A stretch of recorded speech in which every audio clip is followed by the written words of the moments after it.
they brought Astra out, I had to censor myself on broadcast so much because I'm in scrims with you guys going, sucky here, I'm gonna suck here, sucky there. And then I'm like on broadcast going, and she's gonna grab well. She's gonna grab well. Sometimes you can say, okay, I'm pulling now, but most of the time, bro, most of the time we just suck. Yeah, whatever. Of course. Europe has got a tier 2 scene. And soon, NA will have a tier 1 scene. Everything's going to be great. And they're starting to bring in European players. They're really figuring out. This is going to be fantastic. Rig. All right. Let's talk this. Yeah. Well, welcome, everybody, back to another week of Valoranting. It's the 1st of March, and we've got plenty going on the last week or so. A ton to talk about. Not only globally, but also specifically here in the world of Valorant. Good to have you with us, Vans. Mitch, Vans, what's going on, mate? Who are you repping today? Space Station Gaming, I see. Space Station Gaming and the Toronto Maple Leafs. Nice. Nice. And Mitch, you're representing the Raptors. Pan Spaghetti, or what is it this week? No, it's not spaghetti. Come on, it's the 1st of March. It's Pancake Tuesday, baby. Got a beautiful lump Is it a of pancake or a burrito? You're just gonna let that drizzle on your palm? See, the problem is I put one pancake, I put the Nutella on, then I dropped the other one on top of it, so it's sort of double-sided. It's I need a knife and fork to eat this now. It's too late. Just eat it with your hand. Your hand's already on there. It's already leaking on everything. Just eat it like a fucking burrito. It's everywhere. It's all over my shorts. Look, what can we do? The good thing is though, I get to eat it and then feel shit for the next 2 hours because they're pretty heavy. Pretty heavy stuff. They look fucking heavy. They actually looks like they could be stacked together to build a dam, Mitch. Yeah. I could definitely make some bicep curls with those rolls. You could fucking choke a donkey with those fucking rolls, homie. Sorry, Daddy, I'm pissing you off by touching the camera. What are you doing, Vans? Huh? What's going on in your world? Happy birthday, by the way. Belated, I believe. We're a day or so late, but now you're man, what? Appreciate 47, birthday, bro. Thank you. Yeah, I was couldn't sleep yesterday. I spent my birthday all in the afternoon watching Ocean's 11 and sleeping. And I woke up, I was like, hey, I gotta watch some VODs. So we watched VODs like 7 a.m. So it was a bad night, but a good day for Valorant because we got amazing patch notes. Yeah, absolutely, yeah. We'll be talking about that a little bit later on in the show. I also slept for most of my birthday, actually. I think I had it extended to me my 30th. Very, very appropriate. My 30th birthday, I just slept in because Ashley was like, you can sleep in if you want. I was like, best fucking birthday present ever. And I fucking did. Anyway, a lot of things not to be slept on this week, though, especially coming out of the North American region. Today, we're going to talk about VCT NA, of course. We've had another explosive week of it. We kind of previewed what you should expect to see out of NA at the end of last week, and we weren't really disappointed. We really got to see some incredible moments from some of our top teams in North America. We'll break all of those down, including our match of the week, which is OpTic versus Sentinels. Quite the result, as is spoiled here, but if you haven't seen it or you don't know the result yet, I don't know what you're really doing here. We're going to talk about EMEA to a degree. Obviously, that has been delayed for obvious reasons. VRL is still happening, though, so we will have a chance to talk about that with some people that are involved and see what's happening in the more regional sense over in Europe. And then we'll talk about some of the roster moves because we've had a couple of auspicious ones over the last week or so. Even though teams are really battening down the hatches and trying to, just solidify their run towards next Masters, there are still plenty of roster changes happening as teams are looking to retool in lieu of the results they're looking for. There you go. 5 seconds left. You'll love to see it. So let's dive straight in here. Mitch has a good chance now just to fucking stuff his face. We're going to talk about VCT North America. Vansilli, let's talk about it because, great results. I don't give no. You don't get to fucking mail it in for this segment because without you, it's just me, right? All I'm here to do is connect you motherfuckers to the subject matter. All right, let's talk about this. So we had C9 versus EG. Some huge results here. Knights continuing to look extremely good. Obviously, our match of the week there. Another match of the week candidate directly after it with the Guard versus XSET. LG versus 100 Thieves. Their story continues to develop. And then we had NRG and version 1 go head to head. Let's start at the top. Van Sussy. Cloud9 versus Evil Geniuses. This EG roster that is really started to come alive in recent times after their latest round of changes. Looks like they're onto something now. Yeah, I definitely feel that EG for me is kind of like a Pittsburgh Knights situation where they're finally starting to put like some good work into studying their opponents on maps where usually it's like one of those one-offs, except for Ascent, of course, for Knights, but C9 usually being very, very good on Breeze. You definitely saw that for EG. They put some work into trying to counter C9 and how to work the playstyle against C9. And it worked very well for that result. But outside of that, very one-sided still. So just like Knights, EG still has to find that consistency and into a deeper map pool. But at least you know that they have the competency or competency, sorry, to be able to take off maps from top teams. Yeah, I mean, Breeze is still that kind of map that kind of catches a few teams off guard, though. Can we drill down a little bit on what that Breeze was made of? Because it's quite clear that EG have a lot of tightening up to do over the rest of their map pool, because their third map was pretty atrocious. But, you know, Breeze, EG start off by winning the pistol and get off to a pretty good defensive side, right? They start to ease in pretty comfortably here. Compositions, I think, are identical, right? Yeah, I think they're mirrored for sure. They are, rather. And I think when it comes down to like maps like Breeze is just, especially when you're working towards these A sites, is how do you position yourself on the A sites? How do you get the headshot angles from the pyramids, left side, right side? How do you peek out from the boxes at the spammable box where Leaf is currently standing in? They're getting at this point where you kind of just are able to play these retake plays when the Viper walls are coming down and just straight out duel battle wins. You know, Boostio had a great matchup actually in this game where they had a little bit of fun with it in the end. At least Boostio and C9 had some fun with it in the end. I don't think Christine had too much fun with Vanity's comments on Twitter, but Boostio definitely made this very competitive on a map that's super open. Maps that are usually really open, emphasizing and helps players like Boostio and Reformed a lot. So it helps. I think personally for me, in the end for EG, is the deeper map pool is needed, but at the same time, I want to find a little bit more consistency out of your boy Dre as well. Because your boy Dre actually has, you know, stepped up to the plate playing a lot of silver roles for a lot of these maps for EG. And, you know, he's found his footing. But when it comes down to the main stage events right now, I think you're going to start criticizing him a little bit more to try to find that form that he had during the open qualifiers. And Fo being at the bottom kind of makes sense. I mean, he's IGLing right now for the team, trying to figure that out as well. Brand new roster going into the qualifiers, right? Yeah, obviously the Ascent map was pretty rough. I mean, you know, we're looking at Haven and Ascent being really lackluster looking for EG here. I mean, these are bread and butter maps, right? It's nice to be able to snatch out wins on Breeze here, but it looks like when it comes to sort of the bulk of the map pool here up against a team like Cloud9, is EG get pretty exposed here. Yeah, I think it's just, again, some work that needs to be done. I mean, a 12-2 scoreline, there's not really much that you could say about that. Everything looked really off of how EG kind of played into their defender half. It didn't work out too well for them in the end. They started out on defense as well, right? So, like, that's really shocking. If you got 13-2'd, start out attack, maybe you have, like, an off comp. All right, fair enough, but as a decider map, this is horrendous. That's insane. Yeah. And it's a good map, or sorry, a good composition that they currently have, right? Trying to get that KO into the mix, trying to get a little bit more of like suppression with the KO9s, trying to get the holes, trying to find the information where the hits are coming from. But they were just being outread themselves by C9. Sorry. I mean, one other thing as well, just to cut down on any excuses, is the fact that they're running identical comps too, right? So it's not like you can come in and be surprised by something your opponents are doing, or I'm sure you can, but you shouldn't be. If it's your comp, you should definitely feel pretty comfortable with figuring out how they're playing their attack side. So really strange to see a decider go that one-sided. You don't get to see it all too often. It's a good example of like a sort of series score looking relatively competitive, but then when you actually take a closer look, you realize, hang on, I mean, two of these maps are just complete and utter fucking blowouts here. So yeah, tough one, I think, to go back over the tape for Evil Geniuses. But I mean, the thing is that behind C9, there's teams like there's OpTic, there's still Sentinels in this group. Knights are looking really good. Like, it doesn't get any easier for this roster going forward. Exactly. And even looking at how the maps were being played last weekend, or the series that panned out, we'll talk about the other games. But after seeing OpTic this week, or last weekend, the weekend before, I even probably would put OpTic back at the top over C9 at this point. They look really, really, really, really fucking clean right now.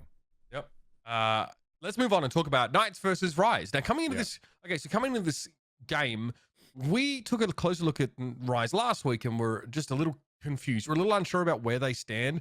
This team really is, you know, about ebb and flow right now, whereas Knights are the kings of Mickey Meow, and they just fucking run into this series looking extremely good. Well, that's the issue, because as Mitch was just saying before, like you're playing a map like Ascent or something like that, and if there's a comp issue or something, or you're walking into any surprises, then there's an excuse there. But if it's mirror comps, there's no excuse. The difference right now between Rise and Knights is that this is a comp that Knights have been using on and on and on for every single game that they've gotten, where they've only lost one so far. Almost lost to Sentinels on this map, but still won at OT. But the way that Ziff plays this Sage, he's always going to put this wall up on Catwall like 20 seconds into the round.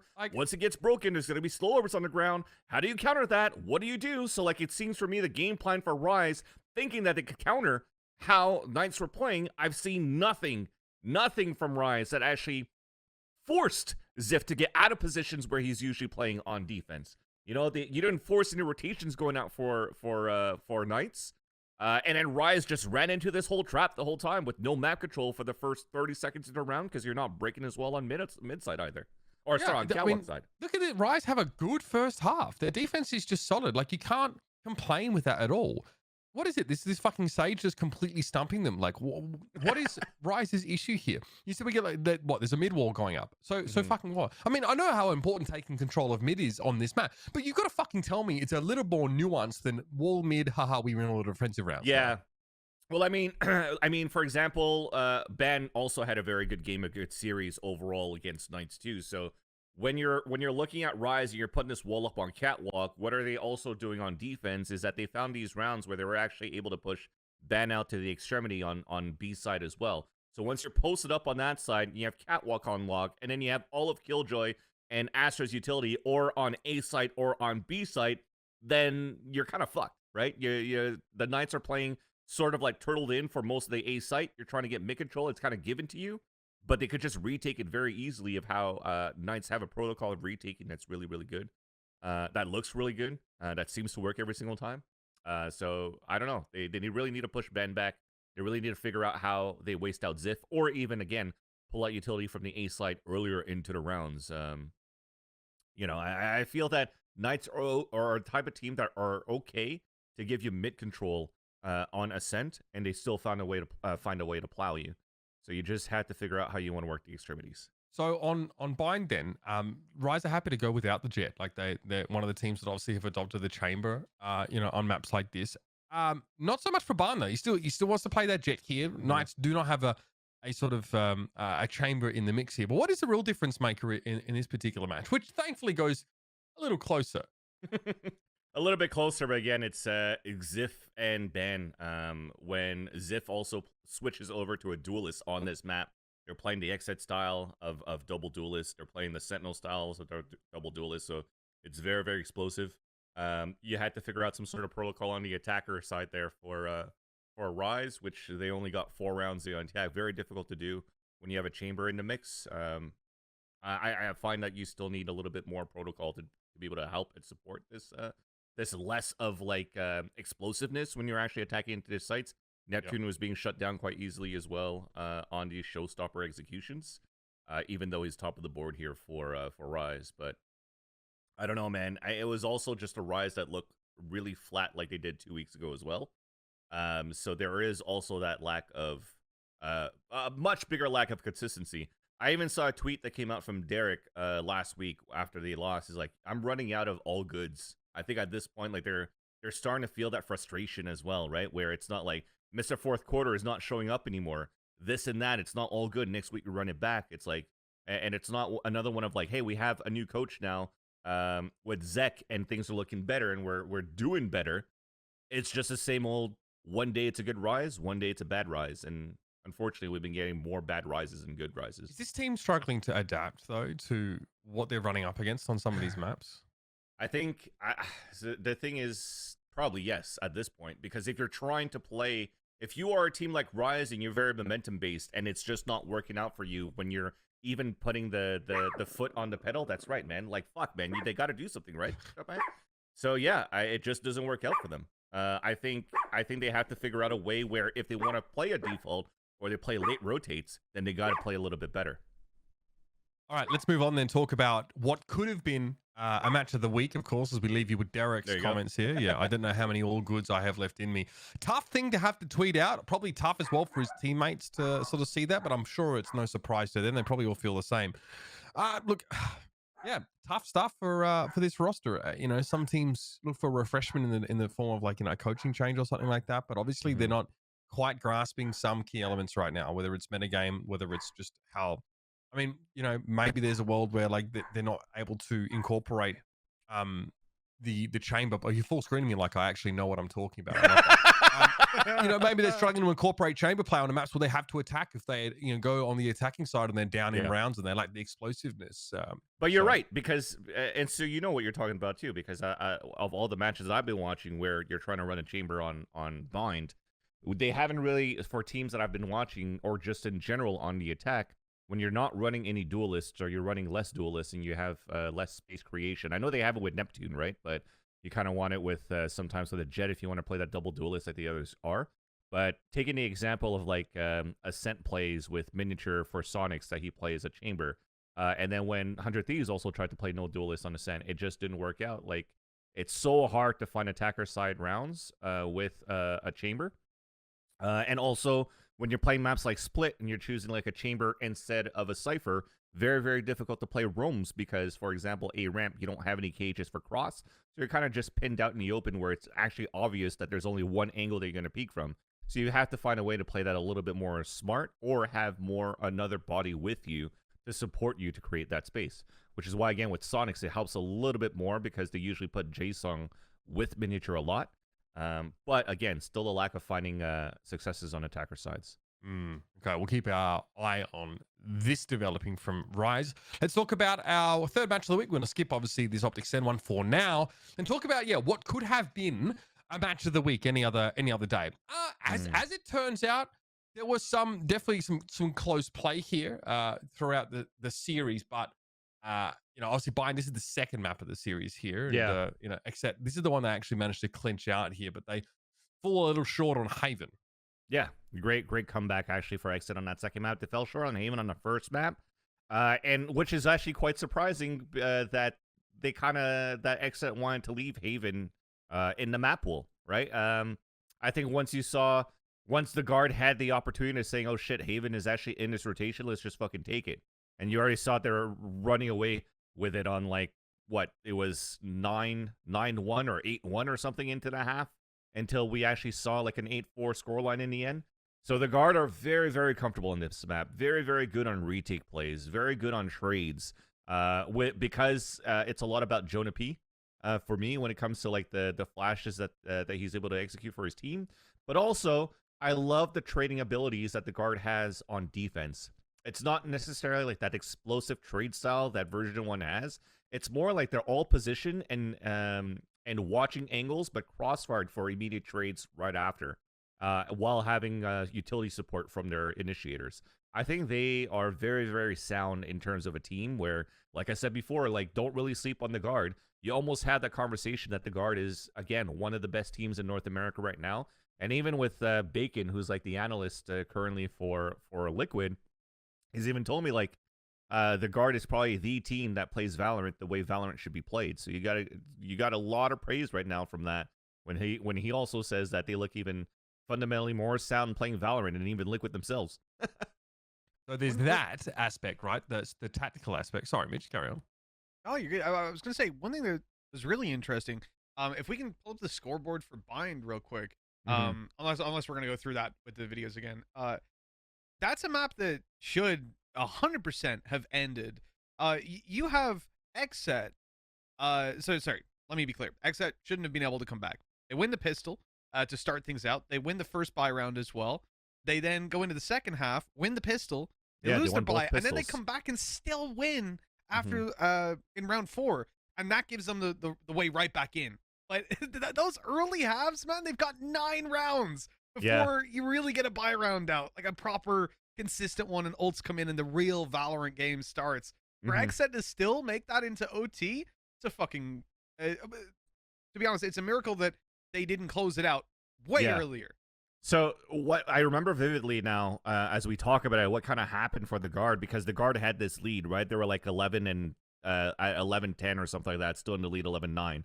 And what happened at like 11-10 was when I talk about that inexperience of like a younger team versus like an experienced vet as an IGL, like a Def, for example, that could lead a team like XSET to stay cool, calm, and collected into these high pressure rounds. So the guard has one of their most important games of this week so far because they're playing against XSET, one of the better teams and probably one of the teams that are arguably at that top 3 right now in North America for 2022. This was a match that if they win, they're still tied up and lossless with C9 on top of the boards in Group A. So you're taking this lead right now and you're almost about to close it out. And you actually make a mistake where you're running into U-Haul at A site and you don't clear your left side corner, and Death actually gets a 2K into that round to make it 11-11. And a round after this, they go, or sorry, it was 10-11 to make 11-11. And on that 11-11 scoreboard, then you had them trying to execute into the B side where Death gets another 2K from elbow side. So the experience of Death versus the inexperience of the guard kind of showed in that second map where XSET was able to close it off in the end. It was actually, it should have been closed by the guard, but I love how you're able to maintain your composure there for XSET. So XSET keep it together on bind, however, starts to crumble a little bit on fracture, wouldn't you say, and Sussy? Yeah, I think that's pretty much it. That sums it up very, very well. First half for XSET. They cannot find their way in. That sums it up very well. I think one of the key components as well on defense is somehow Trent is playing a breach like he's playing a fucking Sky on this map. And like, look at these kills, man. Zekin is double satchel charging at not even a vertical level, a horizontal level. So that's a lot of fucking units flying across the screen. And fucking Saya player could still swap him out of the air like a fucking fly, like he's playing Overwatch as fucking Widowmaker. It was fucking sick to see. Trent had it on lockdown on Sand side. They had great protocols to play against XSET on their splits. It just didn't look good at all. XSET definitely has to go back onto the drawing board for this map here. I mean, the composition is still very good for XSET, but also it's their first time playing this map, if I'm not mistaken, in 2022, which then means that, you know, it's maybe not the right moment to try it out to see if it works when you're playing against the guard that has been looking pretty good on this map. I think even they had a slight agent change before too versus what they played against LG the week previous. So there was a lot of prep and they need a little bit more for XSET to be ready for this matchup, which I'm sure they will be the next time. Yeah, I think whichever way you slice it, this is a disappointing result for XSET. To sort of have a really competitive series against, you know, arguably one of the top teams in. At least it makes the guard like, you know, that they're the real deal now, you know? Yeah, I don't think anyone can sort of have any confusion about it. Yes, they've not played Cloud9 yet, but I mean, think about the teams they've gone up against and already sort of taken them to task. It's pretty clear this team is insane. Trent has an unreal series. I think it's what, 64 and 40. Yeah. At the He's end fucking of it. insane, dude. And then he tweet out later on that he has a fucking $20 Walmart keyboard called the Red Dragon. It was fucking insane. So Daniel from production, like, yeah, Red Dragons are great keyboards. Yeah, for $20. I mean, for $20 you could frag like fucking Trent. Hell yeah, why the hell not? I mean, this should just send a message to people that fret about their peripherals. You know what I mean? It's really not that important. It's everything. Workman blames his tools. Yeah. Dude, I've seen some of the like CIS players as well, like at LANs. I'm sure we all have, right? Where they're playing like on their knee back in 2008 or some shit, like with some half-size mouse that fits in their palm, like, and they're still just millions of times better than any of us. So. They have these little laser mice shaped like little VW Beetles that you get at like career fairs and stuff for free. You know what I mean? And just I remember back in my day, people were playing with they were playing with the thumb track. Remember the thumb ball, the Microsoft one where you could track with the thumb? Man, I saw some players play with that. No, there was an Overwatch player. There was an Overwatch player that did that as well. It's just it's insane. So okay, a lot of eyes are on this next matchup for obvious reasons. 100 Thieves make a huge personnel change after a pretty disappointing start to VCT NA. Look, they had two players that are pretty reputable, right? I think that's easy to say. Like JC Stani and Bang coming to this team. Again, it's really short notice, and it does make you wonder how these guys can put anything together. Now, LG is not, I would say, it's not one of the top teams in this group. That being said, still very competitive, and still at times look really good. I think last week they had a really good time. So, 100 Thieves have to turn up in this series and try and turn their fortunes around after a horrible start. Spoilers, it goes to 3 maps, Van. So tell us a little bit about split here.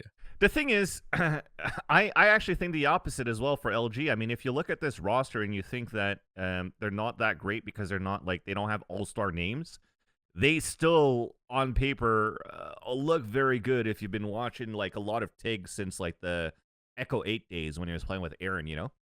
So I think that the comp in itself is quite great, or the team in itself is quite good.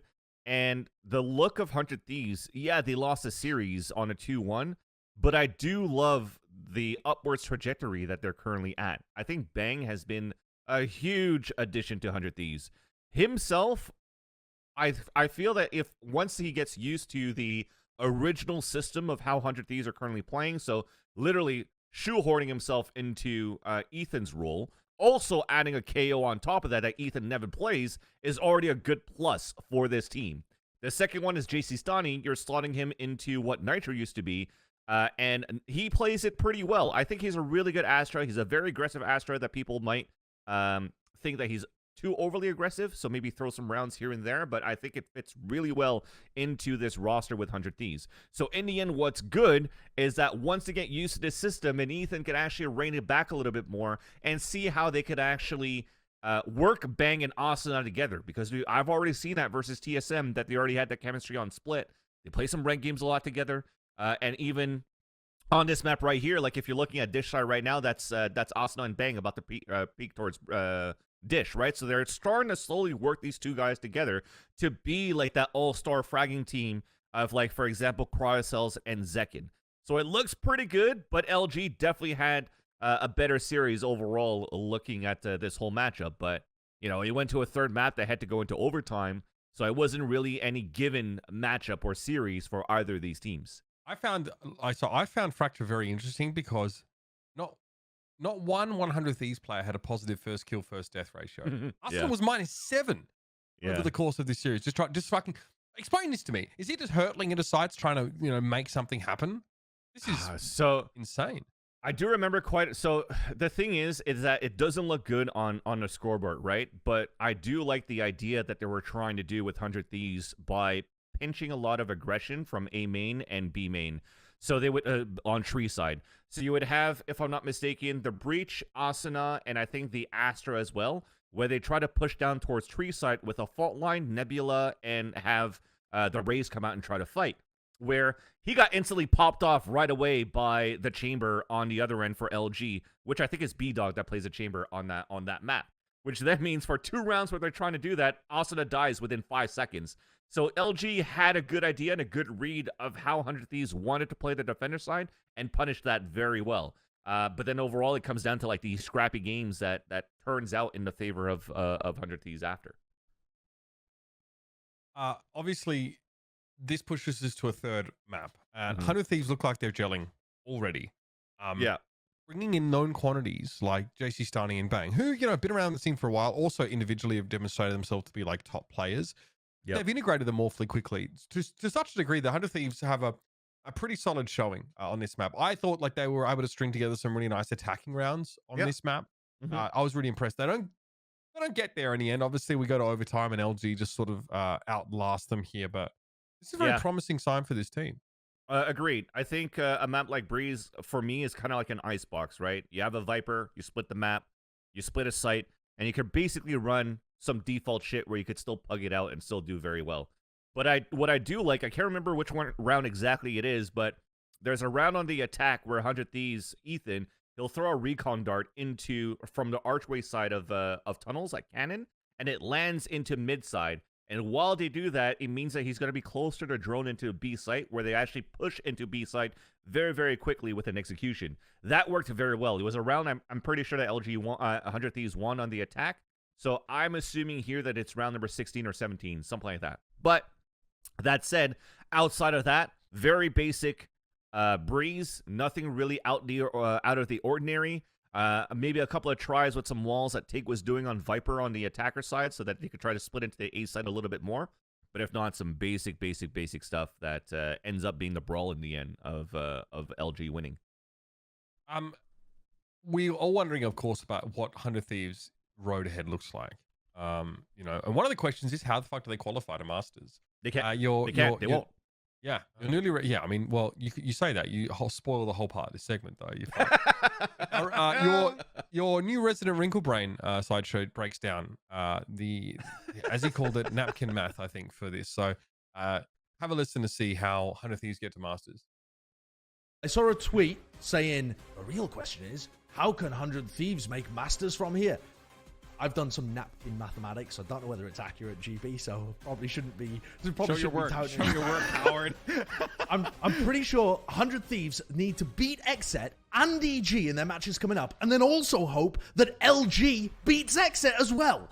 So that is just an astounding path for them to still make it towards playoffs and towards Masters. So the road is so tough. That's why this match was maximum importance. Yeah, well, I guess maximum importance. Yeah. So yeah, they're pretty fucked, and that's probably no surprise. They've already made the changes to the team anyway, so at least they're getting to play here in the VCT NA. Because you imagine this team doesn't qualify for this, makes those changes, and then they're playing Mickey Mouse with, you know, maybe they can't even entice players. I mean, I'm sure they can probably get players like Bang and JC Stani to join. Yeah. But, fortunately, they at least have match conditions to prepare under. We already had this discussion even going into 2022 of like what's the expectation for a lot of these teams with the roster changes, right? Even before we had 100 Thieves in the conversation, but now that 100 Thieves are in the conversation of a brand new roster, let's put them in there. Nobody's going to be able to qualify or as easily as they want to qualify for Masters. I think for a lot of teams like TSM, like 100 Thieves, like Gen G, it will probably slip through your opportunities to qualify for Masters 1, but you're building for the short term in the next 6-month run for Masters 2. I think that at Masters 2, if they continue this way for 100 Thieves, they could be very, very competitive to be able to maybe squeeze through into a couple of these victories to maybe qualify. But to find that dominance of first strike, I still find that they still need some work. Yeah, still a long way to go for this team. Yeah. This next matchup on paper was a 2-0 team versus a 0-2 team. Essentially a match of top versus bottom in Group B of VCT NA. We ended up getting served up a series, though, that far exceeded those expectations. Version 1 took on NRG, an NRG team that people have been really quite positive about, despite the fact that they're winless right now in the VCT NA. Yeah. Haven is an epic fucking struggle between these teams. The unfortunate part is that I didn't have a chance to watch this series because by that time it was 7 in the morning for me today. And I was like, I got to bed at some point. If not, I'm never going to survive through this show today. So I kind of skipped on it. But at the same time, I do want to mention about NRG, at least with their record in this group. They're what, 0-3? But it wasn't easy matches that they had to play, right? They played what, Rise, Sentinels, and OpTic so far, or version 1. Like they have some very, very tough competition that they started with for this team. That I still believe that there's still a chance that they are able to make it through. It's not over yet for Group B. Look, they played against Sentinels, OpTic, and version 1. For me, the 3 strongest teams of this group. Yep. So they still have a chance right now against Rise and Knights to potentially make it 2-3 in this record. Where, for example, OpTic, they already lost to Rise. And if Rise continues to be mediocre right now until the end of the season and they keep losing out, there's an opportunity here that OpTic Gaming and Energy could be tied out and look at the round differentials. I think it's still very, very possible. Very, very hard games that OpTic had to go up against. But it'd be head-to-head, right? It would be head-to-head. It would be head-to-head, that's true. But yeah, we'll have to see what happens with Energy, but it was just heartbreaking to watch this team not be able to make it through, man. They had that series versus version 1. But then Xander apparently on the third map had a 5 versus 1 ace on top of that too. So that kind of like mental boomed everybody too for Xander is fucking good. Xander is fucking good, man. For I mean, we got BRL, so we can run it back for everybody. Fracture was a story of, you know, attacking sides for both of these teams here. Some was fun to watch on this map. I saw a little bit of this map, so there you go. I actually saw more than Vans at the corner of my eye here. There we go. Listen, man, I was having a birthday dinner. That's fine. Would you have a birthday dinner while we roll this clip?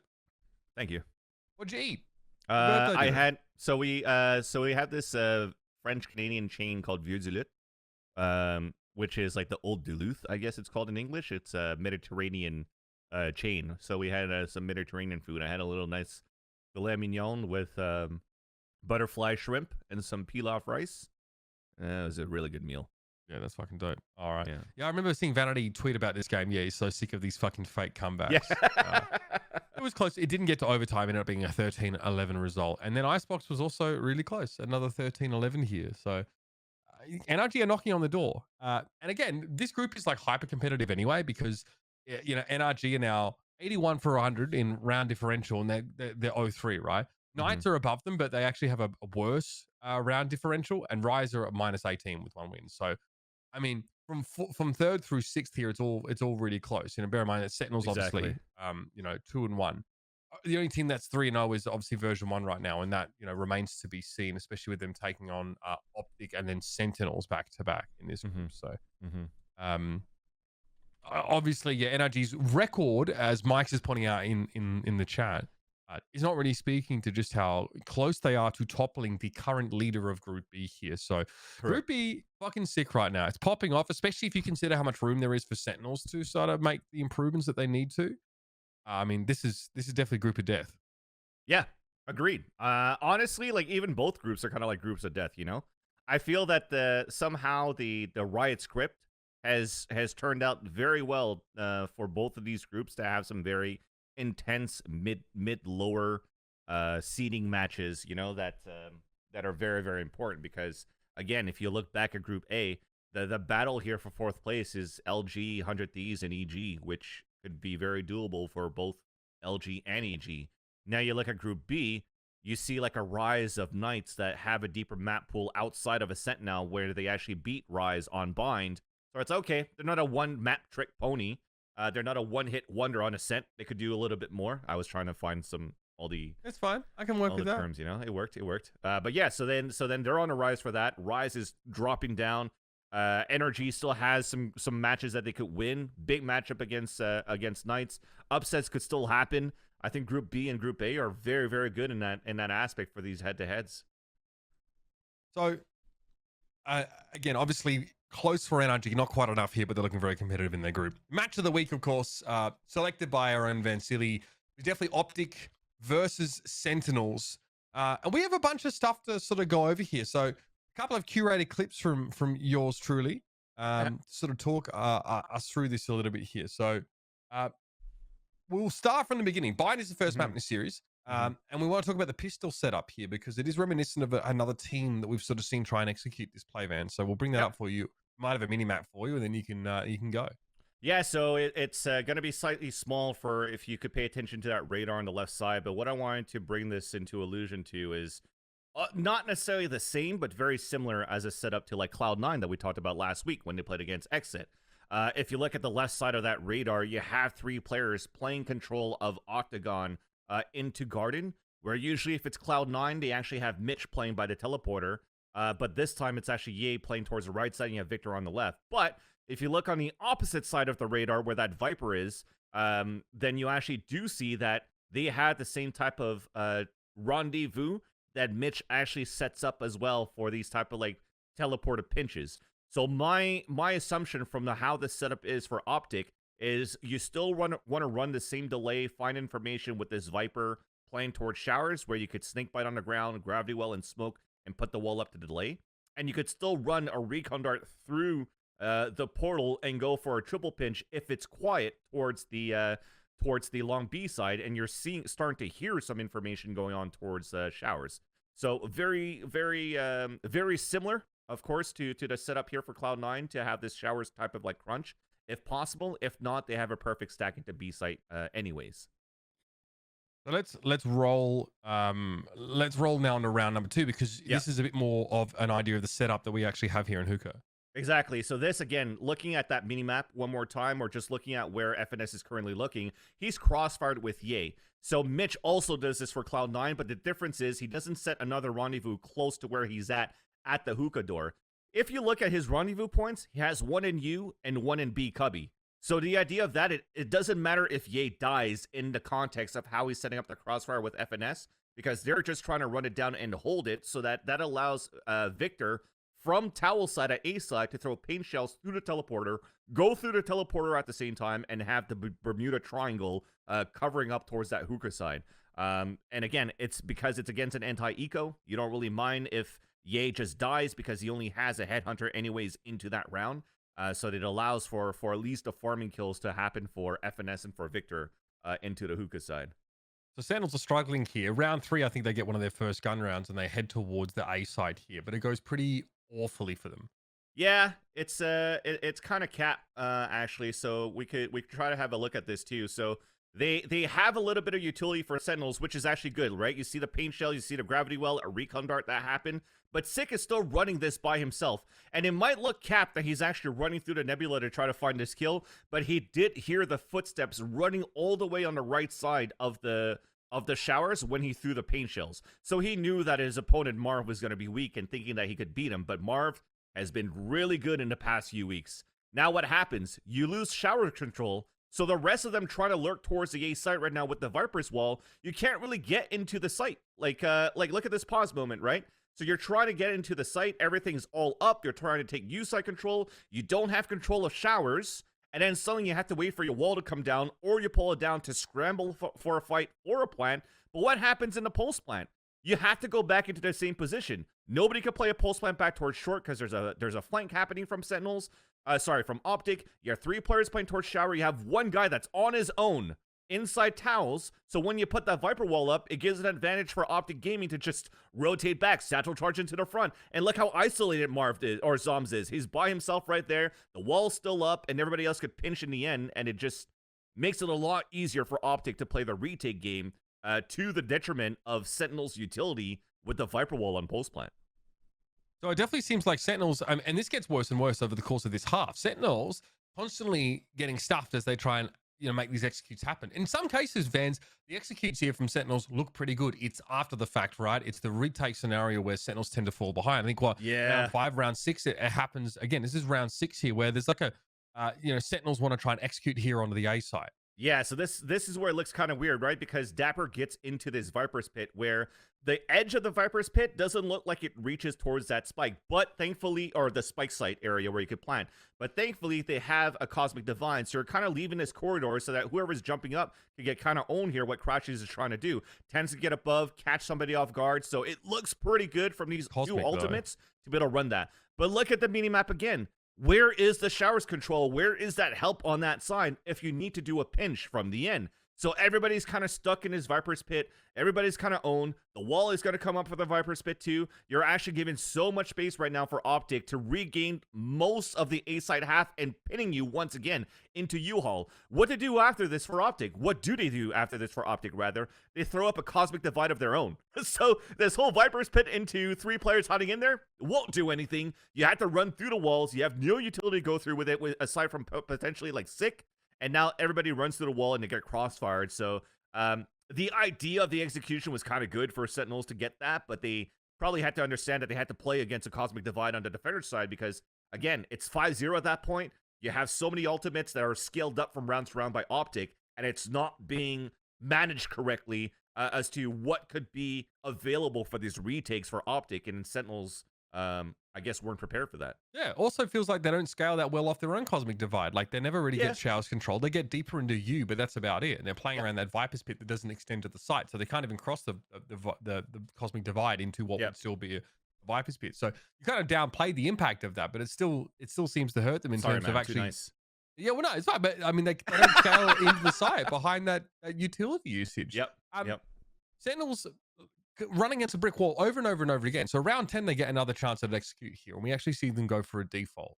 Yeah, and this is what I actually like this time, right? The default that you have here for Sentinels is that they run the regular boom bot to take control of hookah, making people busy there. But what I really like is pay attention to that bottom right side. You see this recon dart that came out before that forces out 1 smoke. Then you wait a little bit more. What comes out a little bit later? Shazam is going to pull out the Owl Drone.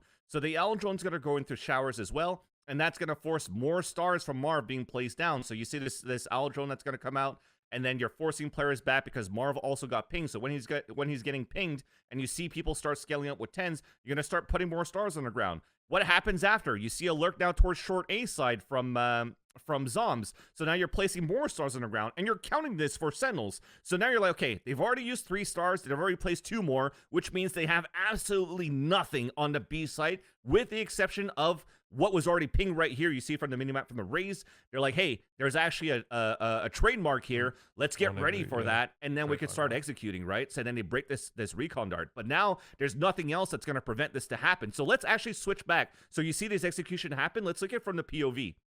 If you don't mind, Daniel. So look at this. So FNS gets in this position. Sick is already pinged towards that bottom side that trademark is there. And look at when he swings out. He's actually staring at the ground, ready for it to break that. Did not expect that FNS was up there. And now it comes down to numbers advantage for the swing that you have inside hookah with 3 players moving inside there. Smoke's already going towards that ground.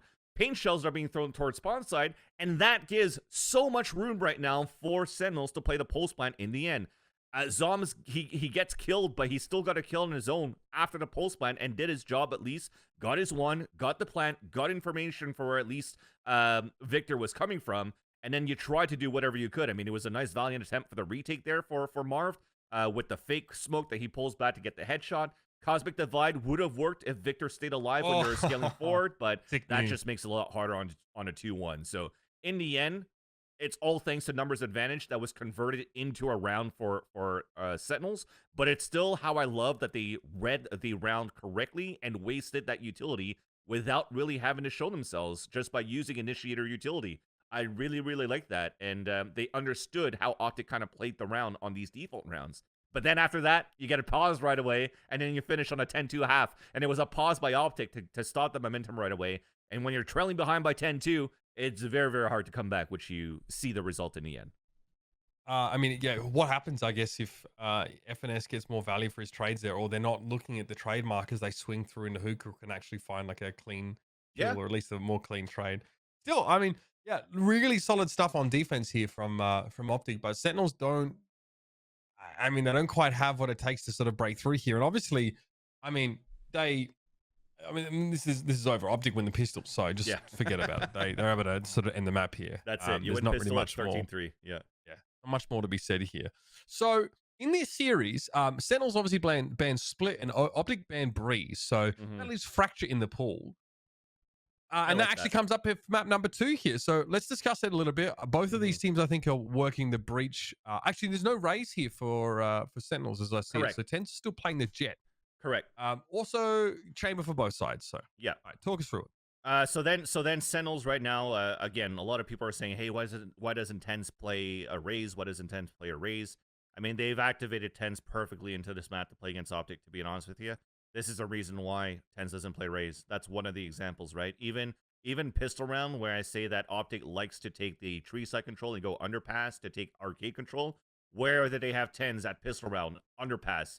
Gets a kill, dashes away, and gets a 2K, I think, into the round on top of that. So they've done a good job to understand how OpTic are playing on the map and how they could actually counter that very well with the agent composition that they're currently using without having to be played into a forced meta.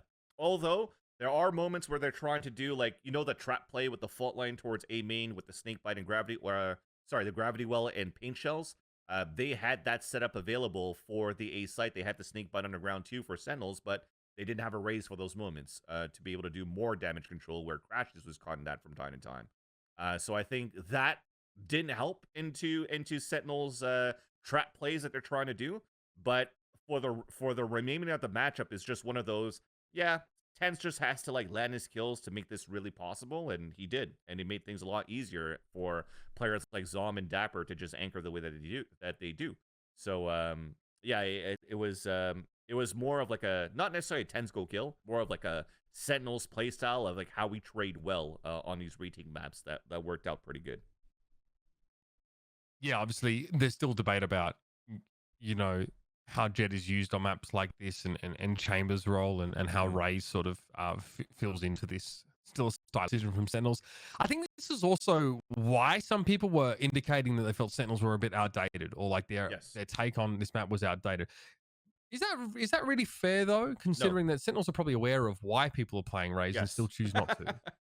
It's still fucking Sentinels in the end, right? And I'm gonna stand by it still that Sentinels they want to play their own thing. They don't want to quote unquote pigeonhole themselves into a meta to be forced to play a composition where they have to play a certain way that the game is quote unquote meant to be played.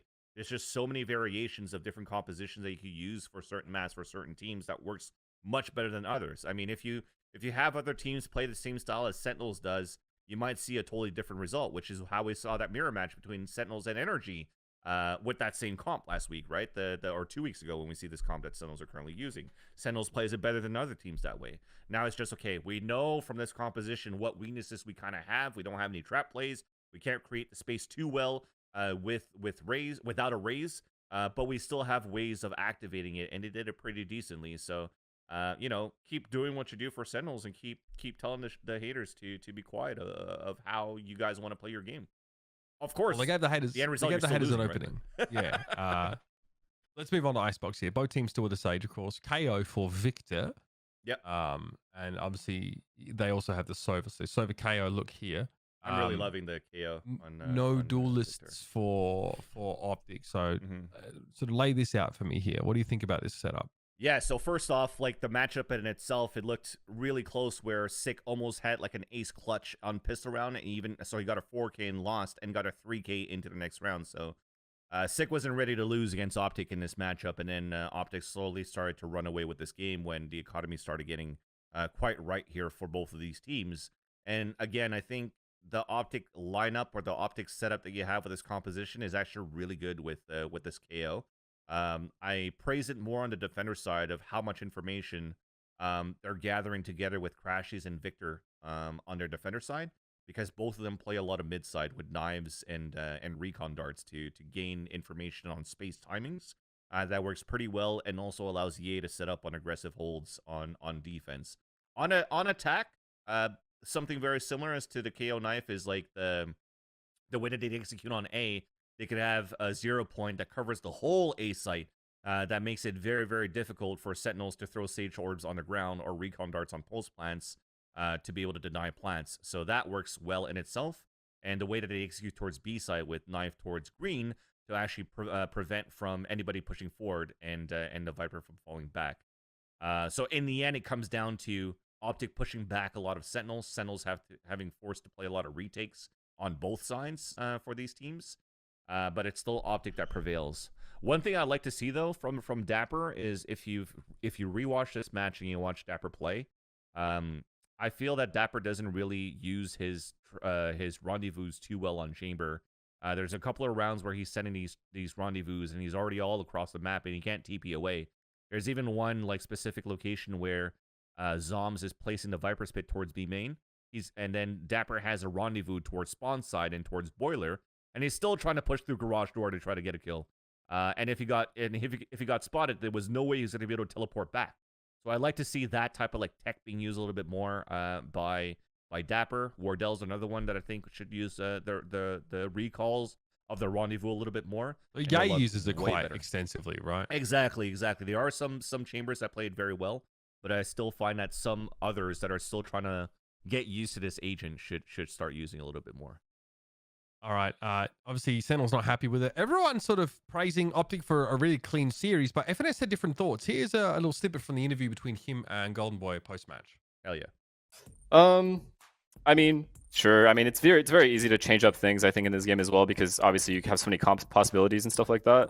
But like, it's funny how you guys see it as us playing it so perfectly and so well. But to me, I see so many mistakes so constantly. So I'm on the opposite end. I think we're making a lot of mistakes right now. We should have never lost Fracture. That's a crazy loss from us. Very disappointing. And as far as, Bind, that was the only map that was kind of played perfectly. I just think we're still rushing things a lot. We're still not giving myself time to mid-round. We're still having too many ideas coming in from everybody, and everyone just needs to chill a little bit. So we have some problems we need to sort out for sure. All right, so Vans, to close the book on match of the week here, how do you think Sentinels especially are looking then going forward? We know that OpTic think they want to sort of fix a lot of stuff here, but Sentinels look like they're in flux, a bit of a transitional period as well, as they presumably work to redefine themselves now in a bit of a different metagame. Which, unfortunately, it feels like Sentinels has been trying to redefine themselves since mid of 2021. So they're still able to get some victories and escape through, but it's not the dominant Sentinels as we know from before. So I still believe that if you're looking at this group, they're still flocking in the middle, like that third, fourth place in that group. Whereas version 1 and OpTic are far more ahead than Sentinels are right now. Let's look ahead then. Week 4 for NA VCT. What have we got on deck, Vans? What's catching your eye here? Sunday's games, the 100 Thieves versus XSET, right? Just how important this matchup is for 100 Thieves to be able to try to stay alive and higher up their chances to go into or stay alive in the group to try to qualify. And the version 1 versus OpTic, who's gonna get that first place now? After this matchup, what's the round differential going to be between these two teams if OpTic wins? Right, this is going to be a very fun match to watch.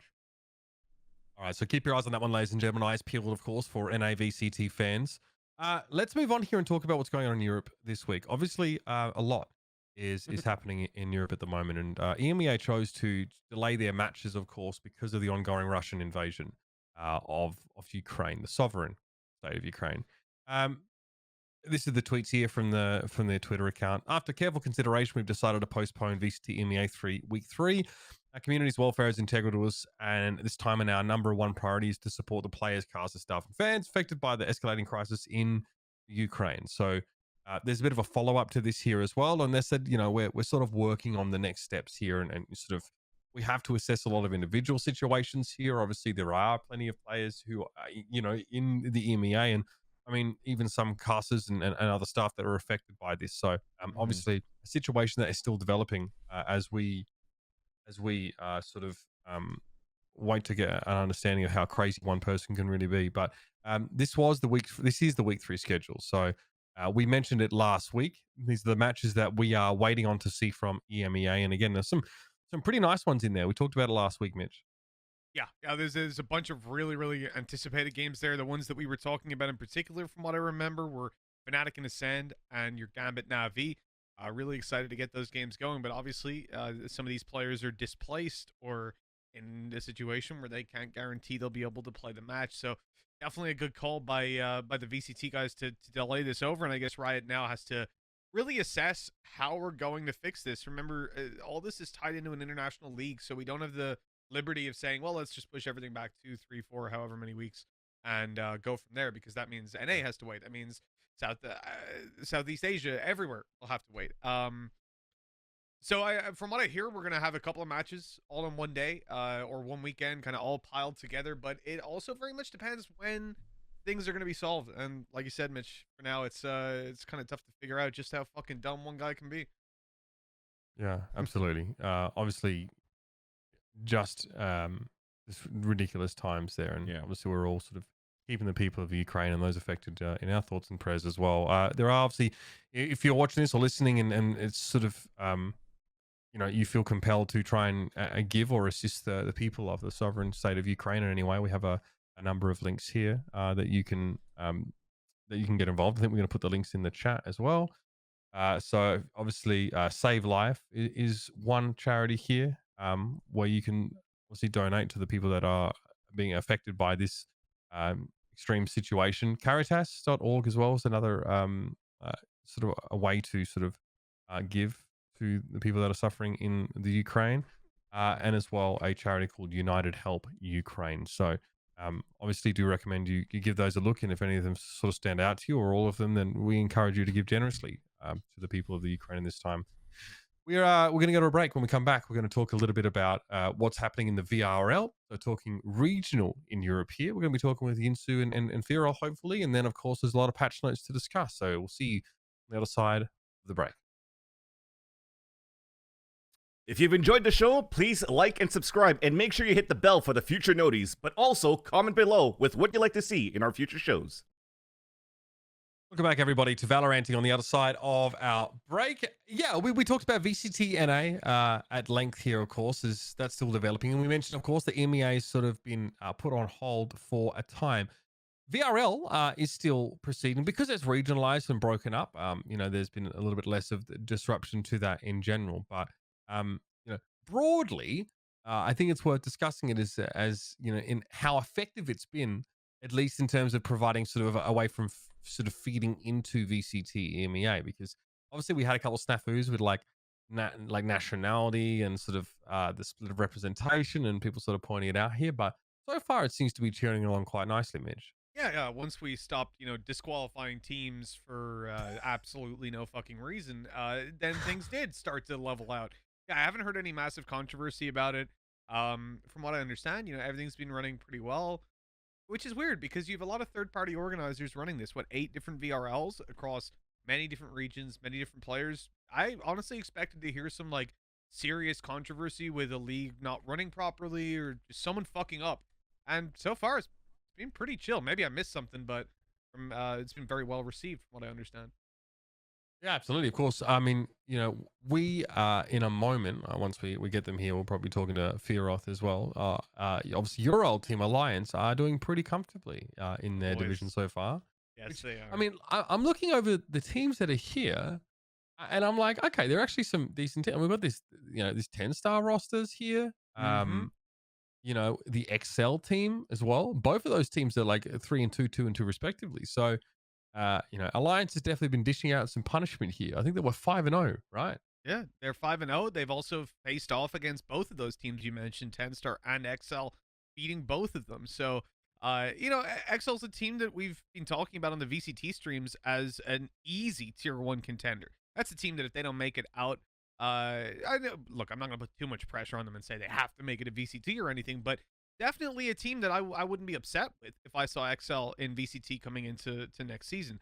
So, you know, those wins very early on are pretty fucking huge for Alliance. The most success they've had since stage 1 last year, getting into Masters, now topping out VRL, and, you know, I'm damn happy to see it.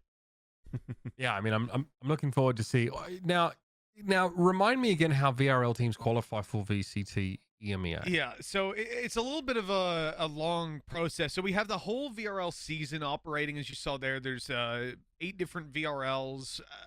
Teams that top out in each VRL will go on to the playoffs, and then a separate tournament in which some teams will be relegated from VCT or will be put into a relegation tournament with the best VRL teams, and they will then fight to be the members of VCT next year. So there will be a couple of spots online, but really, to me at least, unless you are convincingly winning your VRL, you are not making it next season, because it's not, you don't just have to be the best in Northern Europe or the best in Turkey or the best. You've got to be the best there. Then you've got to be the best out of every other region that's there, and the teams coming down from VCT who have been cracking, you know, tier 1 all year at the top level. So there's definitely a lot of road bumps, a lot of roadblocks there to making it into VCT, but that's the whole point, right? Give them consistent games, get these teams playing constantly so we can raise the overall level of Valorant.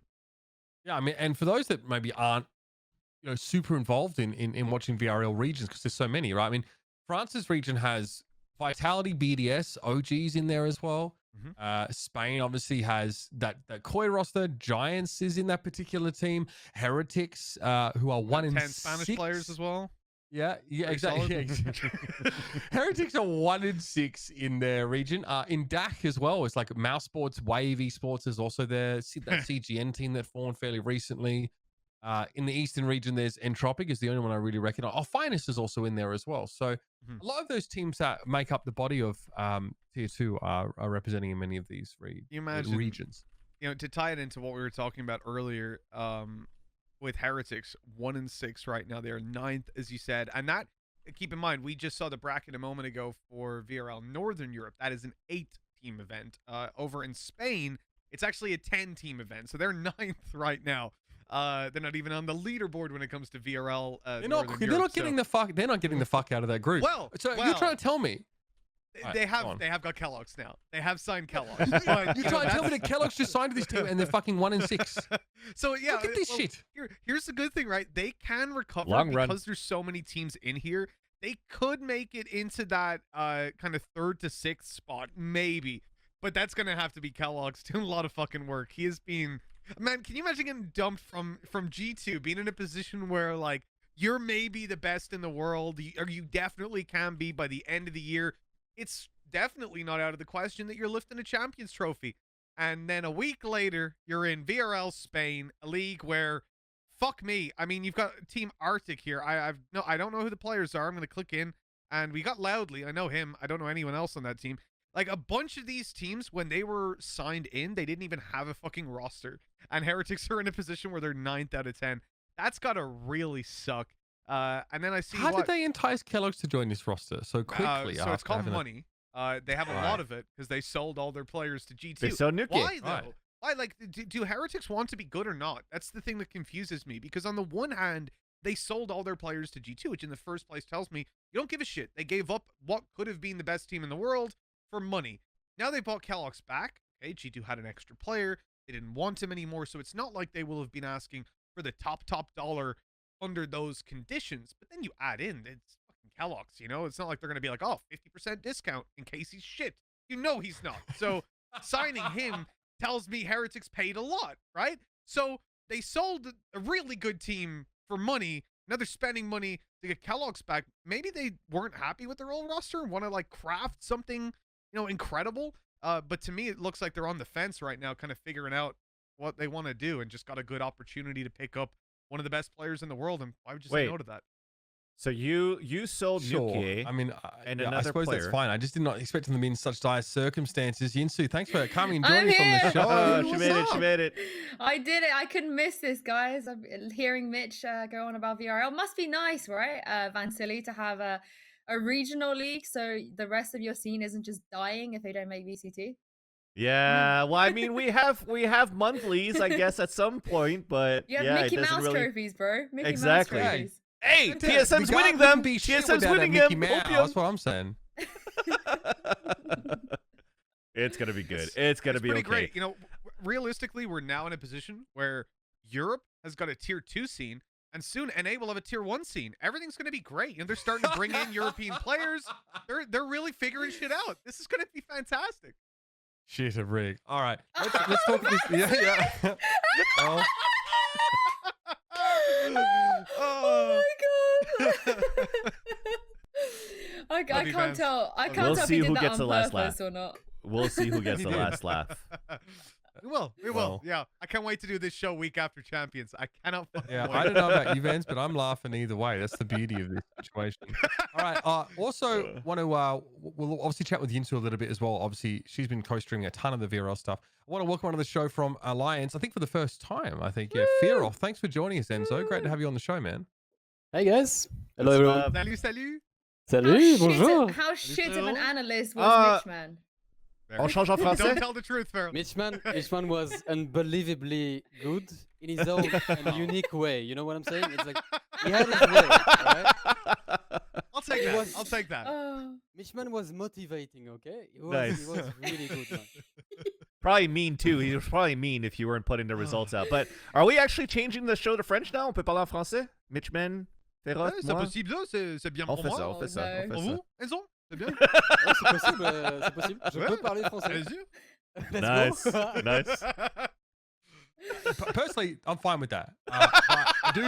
Personally, I'm fine. I will put my feet up again, which always seems to happen when you guys get going. But Fearoth, obviously, you guys have just come off you lost 6 rounds to your opponent. So in this last matchup for you guys, obviously, you know, I know you as a squad definitely were wanting to be part of, you know, VCT EMEA, and you know, obviously to not quite get there is tough. But you guys have been looking pretty comfortable right now in your VRL group. Tell us about how it's been so far for Alliance and how some of your matches have gone. Well, we have took every game one by one, you know. I think we started the league by playing against 10-star, and we started with a 13-0. So that was, you know, you cannot do a better start than that, right? Then we played London Esports, we played Excel. We won 2-0. We had a 2-1 against Kova before this game. And the last game that we played was against Hookars today. We won 2-0. So basically, we are undefeated right now on the league. But, you know, to answer your question, we are going game by game. We are basically going round by round, actually, for everything that we do. And we try to learn from all our games. Like, all the situations, all the round, everything that we can learn, you know. We just review everything and we talk about it as a team. And, you know, we try to improve. Because no matter what, even if you actually win 13-0, I can tell you on the game against 10-star that we won, we actually talked about some stuff. It's never perfect, right? We talked about how to improve this execute or this explosion here and how to take this position because there our Neon struggled, you know, how can we support him and stuff. So we actually always try to improve step by step, because the end goal of all that we are doing right now during VRL is to play VCT in the end. We want to play. We just want to have Alliance playing VCT in the end. So we practice for that end. I'm sure Mitchman wants Alliance to play VCT as well, Alliance Mitch. But I know the way that you guys have approached this, like the round by round, game by game, but surely you feel quite relieved now, because I don't think it's mathematically possible for you to not go to playoffs, right? Like you guys have secured it now with 5-0. Yeah, it's mathematically impossible right now to miss playoffs. So now we are playing for seed. Nice. Obviously, we will want to have seed 1, but it's only 4 teams going through. So it doesn't change much, right? It's going to be 1 against 4, 2 against 3, and you see what happens, And then we just have to win the playoffs. So, doesn't make much of a difference, but obviously it doesn't mean we're going to go easy, on our opponents just because we are qualified now. We're going to try out some stuff. We're going to keep practicing and improving. We have, I think, 2 games left to play, 1 against Tundra and 1 against H2O, if I'm not wrong. I think these are the 2 games we have to play next week. And yeah, it's going to be fun. Let me ask you. What are the other teams? Sorry, Mitch. Which 3 other teams do you feel like will make playoffs with you? I mean, we have to look at the rankings. I don't have an eye on the rankings right now, but I'm pretty sure we will find Excel in the playoffs. From what I understood, Tundra won their last games, so maybe Tundra is going to be in the playoffs. And then it's going to be a fight between 10 Star. I don't know if they're doing well in the league right now. Maybe 10 Star, Kova, and London Esports. These 3 teams maybe are going to fight for top 4, maybe top 3, It depends on what happens. But I am expecting these teams to be in the playoffs. Tundra, Excel, and then a fight between London, 10 Star, Kova.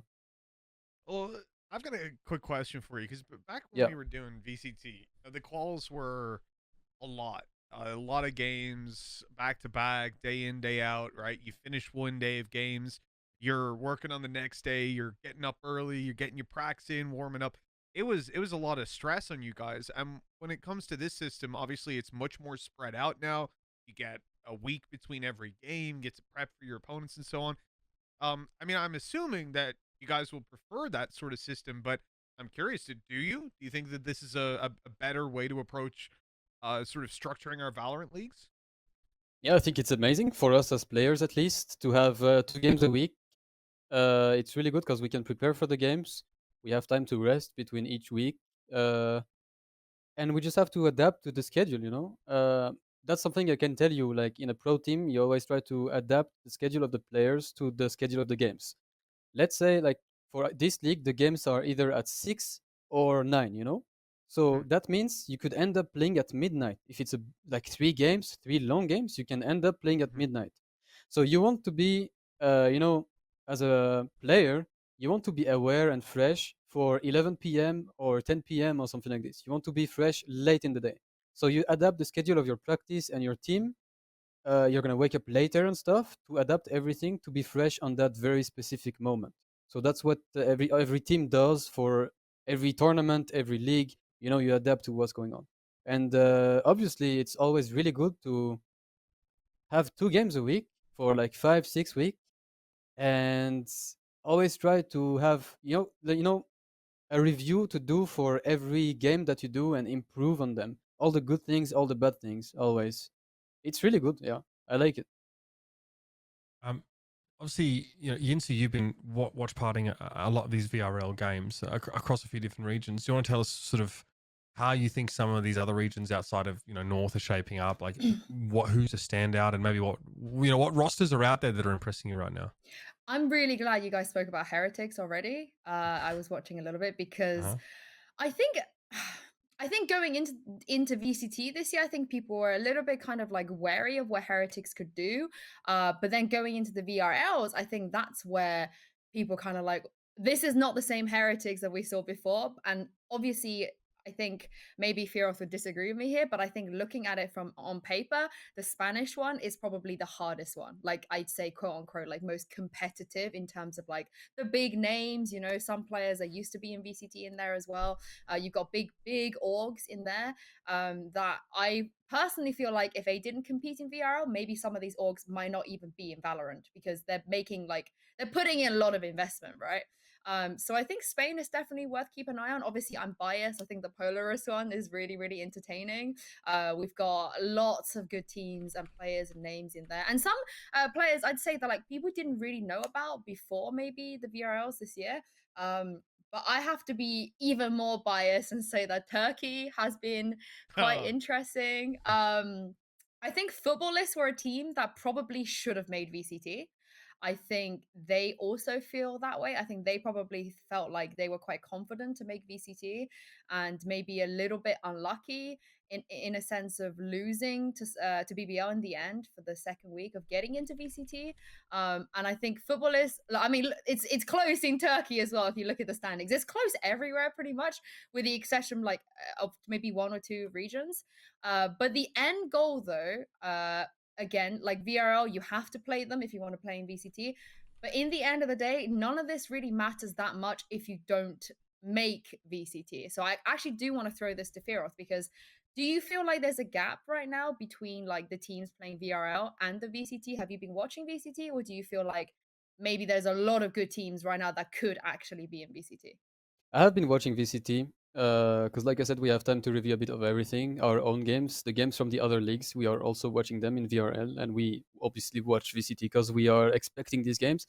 And you know, the schedule is so good. You have the VRL games in the middle of the week, and then during the weekend, or a bit before the weekend, you have the VCT games. It's insane. It's really good. What a life. What a life, bro! You can always watch Valorant day and night. You know, it's so good. Yeah, but I think so. The level of the top teams in VRL and the level of the teams in VCT are quite the same in Europe. Not in the other regions, right? But in Europe, it's quite the same right now. I agree. Yeah. And it also depends on the VRL league. I do believe that right now, the most stacked league in Europe are Northern League and France. In terms, I'm not talking about organizations or anything. I'm just purely talking about in-game level right now.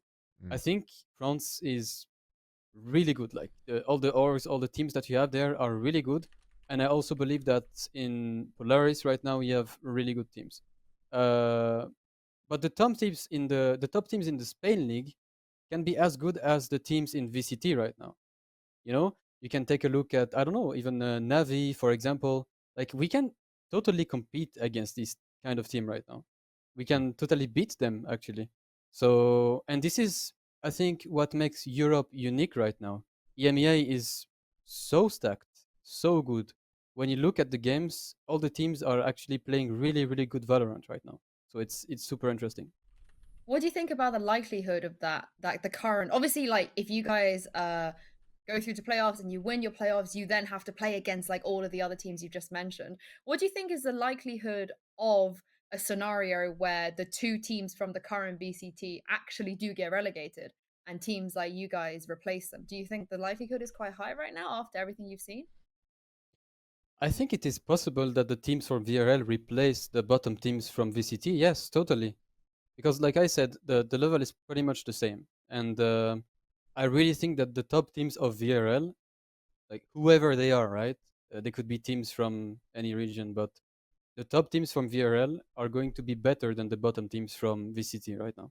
At least for this first season. Okay.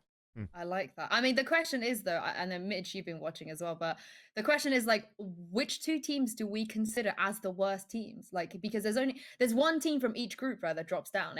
Someone has to drop down. But my issue is, in this moment in time, I'm struggling to actually identify the 2 teams that are the worst. Maybe in the table, you can see some teams haven't won as many games as others, but yeah, I could not tell you right now, maybe because we've only had two weeks, Mitch, but I could not tell you which 2 teams I feel like are going to be dropping.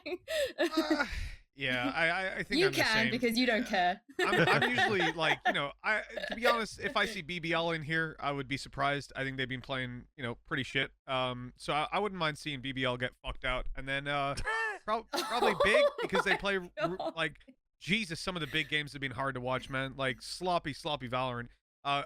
So yeah, I would say current bottom of the scoreboards who's going out. Big BBL.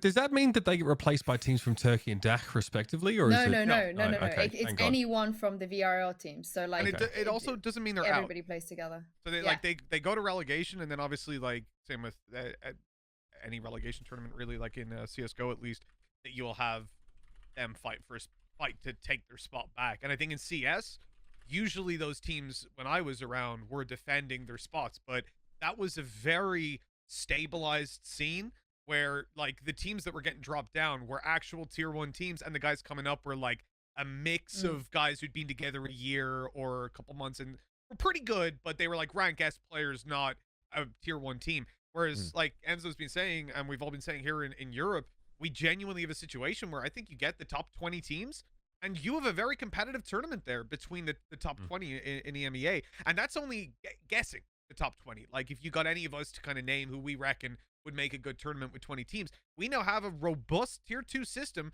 with multiple different filtration points to guarantee that the best teams make it through, which is fucking awesome, dude. This is the second I don't year even of know if our... I would. Yeah, I don't even know if I would call it tier 2 though, because you know, like Fearoth has it's been not an saying, A, some but of the teams. Yeah. alright. But I will say that there are teams in VRLs I feel like are more tier 2. Like that, even in the polar region, I think there is a disparity, right? There's like 2 or 3 teams I'd say that are borderline, that are VCT level, that could easily play in that tournament. And then there's like 4 or 5 that I would say like, I think this is still the tier 2. I don't think that fully kind of like have what it takes yet. But it's, I don't know if we call it tier 2, tier 1.5, like 1.5, because I feel like 2 would mean that they probably don't have a chance to get into VCT, right? Yeah, and but I mean, to be fair, for some of those teams, that is pretty spot on. Like, I mean, when you talk about 8 teams, 8 to 10 teams in 8 different regions of EMEA, like, I think it's fair to say half the teams in each VRL should be pretty bad. But they're not even. I think it's like towards the bottom even, like maybe 20-25% are bad and the rest are pretty sick, which is insane. Like you don't get that in established scenes. Like I'm saying, in CS, you end up with, you know, the 15th team against the 10th. Back in the day in those relegation games, the 15th team got fucking slaughtered. So it's good to see that level of competition. Yeah, like All you said, good. there's definitely a gap between the top teams and the bottom teams. No, I mean, I'm not highlighting, you know, mathematically, we don't really care about the difference, right? But in general, for every league, whether it's France or Spain or Nordic, there's a gap between the top teams and the bottom teams in terms of tier or in-game level, you know? Yeah. And I'm just joining Yinsu here from what she said before, you know? So, like, you have that small gap. I do believe that we can call them tier 2 teams. It's not an insult or anything. It just means that they have some progress to make to reach the higher level, you know? And that's pretty much it, you know? It's a small gap in every league, and it's normal. It's totally normal. And all of that could change once we get to this new patch that's coming out, right? So, Fearoth, I don't know if you had a chance to read the patch, see what's going out right now, but what are your first impressions? Because for me, it almost feels like the double duelist meta might be coming back. I don't know that, bro. How is that the impression that you draw, Vans? Listen, man, if Astra's gonna have a cooldown of 45 seconds to recall her fucking stars or whatever before she could drop other shit, and like a longer cooldown for a suck or a concuss, then Astra can drop. Honestly, you're so NA. It's like, oh, the smokers have been telling nerfed. Double you, duelist! Whoa! I mean, sorry, Fearoth. you know, I want to hear what you think. Yeah, you know what? We'll talk about it later when Sentinels is back at the world #1 in 2022. We'll see. They're Fearoth, not what do even you have to the say? NA #1, bro. Well, maybe they are with double duelists. I think for Sentinels to be back, they need Phoenix, you know? They need Phoenix to be back. And unfortunately, we're going to have to wait, you know? notes. Yeah, Phoenix was not on the patch notes, so you're going to have to wait for next patch, you know? Fuck. Have you guys looked much at the patch notes? Do you want to stay around and talk with us through some of these specific changes? We got time. Yeah, I just want to give some love to Brimmy, you know? All right. Brimmy. EMEA ahead of the curve. We've already been prepping. That's true. For You've been playing Brimmy, you know. you've been playing a fuck ton of Brimstone, to be fair. All right, then, come on. Let's talk about it. Well, now, if either of you have to go, if you run out of time, that's fine. You can literally just leave. Yeah, because no one will be offended. This is you guys' first time on our show. We could talk for like 6 hours. So if you haven't had a potty break, If you get sick of Vansilli, you know. Party break, that's all I'm gonna... The party is only with Mitch, man. If That's Mitch it. Man That's is it. here, That's it. there's no party, you know? So, Yeah, true. You know, I can stay for a while. It's okay. I mean, the party's after, right? Exactly. Exactly. After the that's- party, that's it's the just for me hotel and you. lobby. We didn't Yeah. invite the others to that. Uh-huh. All good. Yeah. Closed Sure. door. folks. Okay. Let's dive in. Let's talk about it. 4.04. Obviously, new patch released today. Now, for those that can't pay attention, there's a video that sort of highlights it. It's like the simple sugars of the patch, so to speak. But broadly, we've got some changes to Icebox in terms of B-site, especially some QOL changes. The Yoru rework. I'd love to get you guys' take on that in just a second, and then some changes to controllers specifically. Let's start with the first one here. Let's start with Omen, because obviously Broman. there's been a tilt at having a look at Omen. Omen's already getting used a bunch in Europe anyway on Split all the fucking time, oddly enough. But let's, dark cover, obviously cooldown reduced, cost increased, and the projectile speed has been increased by a fuckload. It's like straight across the map now, Which is basically good. like fucking Brimstone's iPad. Shrouded Step gets cheaper, and there's less of a delay to TP, so it seems like it's a quality of life change. And then Paranoia, sort of, so you don't keep fucking flashing your teammates.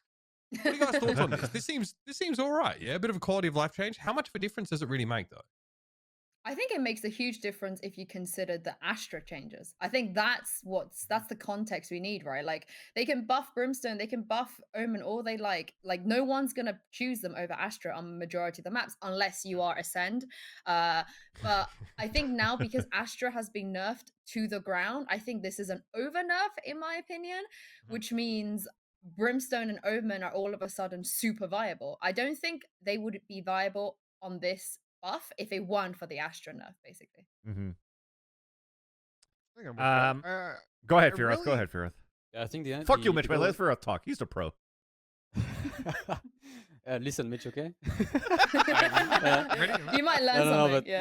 nothing special really. I think the goal of these changes is to make a balance between all the controllers, because there was a main controller on Astra before, and now you want to make sure all the controllers are maybe evenly played between each map, or at least you don't see Astra everywhere, So Mhm. about Omen here, I think the main change, actually, I see two main changes. First, that you can TP faster, so you have much more mobility to either entry or to escape from a situation, You can surprise your opponent much better than before with the faster TP. And the second thing is the smokes are much faster, which means that they're going to pop Exactly. much faster. Look at Brimstone. He's pressing the button, the smoke pops from the sky, right? Look at Astra. She's just pressing the button on the star, and the star pops, and it's a smoke, And for Omen, it was pretty slow. So now it's going to pop much faster. So they want to make all the controllers pretty even on that field of, smoking the areas and stuff. Yep. I think the change is not very, very big for Omen, but I hope we can see Omen more on some maps where it was really interesting to play Omen, Yeah. I honestly do think that Omen's going to be coming back with this. The 40 to 30, because I think before the cooldown, before the nerf happened, its cooldown was only like 25 or 30 or 30 in the original sense, right? And the speed was already really fast until they had to nerf it down. So just the same thing that Fearoth was saying is like, if you're going to be playing towards fucking like grass and you have to smoke heaven for your team, it's like, slowly guys, the smoke's coming, you throw it and everybody's still fucking waiting for that smoke to pop, right? Yeah. But now that it's actually going to come fast, that's already going to be one good thing. That allows the Omen to continue to play, to have an Omen that plays Lurk now as well. So the past Omen lurkers, the past Omen that used to play on their own to control a site or control an area on the opposite side of the map could still be very viable right now too. And I think that flash is super important. The fact that the Paranoia doesn't blind your teammates, if you time that well with a jet dash or a Ray satchel charge, you could catch them as soon as they're going to get paranoid. Of course, you don't want to play it right in front of their faces because you could still see. But if you space that correctly, it could be very strong. Which is why, like I said, I feel that having an Astra nerf, which is, as Yinsu is pointing out before, that's the most important thing, to see like the buff coming out of the other agents for the controllers, then technically Astra is not going to be picked as much, where at certain maps, the double duelist is coming back. I'm still going to fucking stick by that. I'm still going to fucking stick by that. That's This is the guy that predicted chaos. I mean, coming. Fearoth, you guys are laughing. Fearoth is fucking nodding. He's like, you know what? This man fucking makes sense. He's fucking speaking every language, including facts. I love how you say it's coming back. Like that, it was never a thing in EMEA. Like, we never had like really hard double duelist metas where Yeah, they which just is disappeared. why Sentinels didn't lose a single map in Iceland. I mean, that's not why. Okay. Yeah, I'll let you have that. I'll let you live in the past. It's coming up to a year now, Vans. You can't keep using that. You can't keep using that. I have a logistical question for you, Fearoth, because obviously the patch that comes out tomorrow, right, for us, it comes out tomorrow, but it doesn't come out in pro play for you guys for like a while. Like, I assume it won't come out until maybe even the end of VRL, because it doesn't make sense to kind of like all of a sudden force you to play a new Icebox with 1 week notice. So how do you scrim? Like, do you scrim on, can you scrim on an older client? Because surely you still have to scrim with like 5 Astra stars. Like, how do you get across that, get over that? All right, so when you play on competitions like VRL or VCT, you have a private client where you can, play the officials on. And I can tell you that there's actually 2 different clients. Like, there's one for the most recent update, but right before the live client. And there's even another one just in case, with an older version. So no matter what happens, we have a client to compete on. But what about scrimming? The pracs, about the scrims. So most of the time we practice on live clients, but we always ask if we can play on the actual competition client. Like, we can play our scrims on this client with the opponent, but to do that, it means that the opponent has to also to be part of a VCT or VRL league to have all the players on that specific client, Yeah. So sometimes it's not possible, but obviously most of the teams that we practice against, they have that client, and we just practice on that specific client. So is it annoying, like having to do that? It's not really annoying. Like, No. in our mind, we always prepare for the next update.